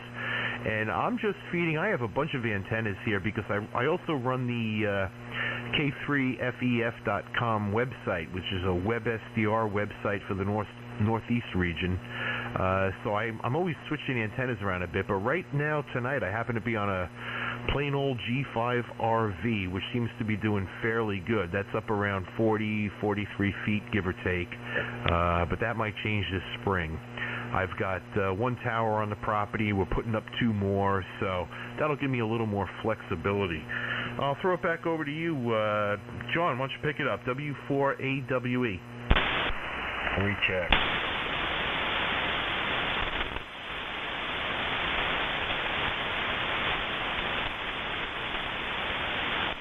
Yep, I think maybe we lost John. All right, back over to you, Larry, if you want, for a final. I think soon I'm going to go to bed, though. It is getting kind of late, and I'm starting to wear out. My eyelids are closing down. Hey, my Kilo Echo 3 FEF and the group out there. What's going on? George, Larry, up in Cape Cod. Yeah, you guys you're all sounding great. Fine business on the K7 DYY rig. I had one of those, but I had it a while ago, and I got frustrated with the darn thing always tripping. SWR trip. Very, very picky about SWR, so I sold it. Got tired of it. And I don't know, probably just got impatient with it. I don't like things tripping off all the time when you're on the air. And I like to use line fed antennas, and so I don't want to have to retune every time you move it a little bit. And I don't know, it just didn't suit my operating style at the time. Now maybe I might be more interested in having one. I kind of like the concept of it, but I was very picky about SWR. I couldn't put it off all the time. Anyway, thank you for picking me up, and yeah, I can appreciate you want to go back to bed. I just got up. Sometimes I'll wake up at 1, 2, and I'm wide awake, so I figured, what the heck, I'll come up and turn the rig back on and see if there's anybody else that's crazy enough to go up at this hour. Thanks a lot for picking me up. We'll see what IZ that'll be fun with me. No, glad you hopped in there. It's the K7 DYY is certainly tricky, and the funny part is it will always report a high SWR, even if it's not a high SWR. He's also looking at the negative peaks, and if you just slightly overmodulate on the negatives, it will shut down, but it shows you a high SWR display on the front. So it's a tricky rig to run. I wound up getting an Innovonics 223, which lets me control the negative peaks very carefully. And I dial that back a little bit, and I let the positive peaks go all the way up to 140, and then it's really up to the K7 DYY. If I push the carrier, it's very symmetrical. When I drop the carrier down, that's when I start to see better positive peaks. So it's one of those rigs you kind of got to get used to. Like you said, it's a great concept, but a little tricky to operate, that's for sure. It took me a while to get used to it. Heck, I think I almost sold mine. But anyway, I am definitely going to sign off. It's certainly late. But I love the fact that you just got up and got on the radio. That sounds like something I would do on any other night for sure. So on your last, my final, and in case I fall asleep while I'm listening, KA4KOE, Philip, it was really nice talking to you tonight. I'm glad you got on the air, and I certainly hope you feel better and get over that cold as quickly as possible. Yeah, man, I'm burned thick as fork in me. I got some couple of shots of Jim Beam here. Try to get to sleep. I'm starting to get sleepy, so let's give this a shot. Everybody had fun, and at least I could say I was on and didn't bug out of the whole process. Good night. Hey, for 3 weeks. 73, Philip. Back over to you, Larry, if you got any last words for the evening, or first words, because you're just getting up. Yeah, first words for a new day here, I guess, for me at least. Yeah, anyway, you guys get some sleep. The shots of Jim Beam sound like a good idea. I may give that a shot myself. Anyway, thank you for picking me up. Whiskey 1IZ, 73, guys. 73. Have a great evening, everybody. This is K3FEF signing off for the evening.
Whiskey 1 and 2 Zulu.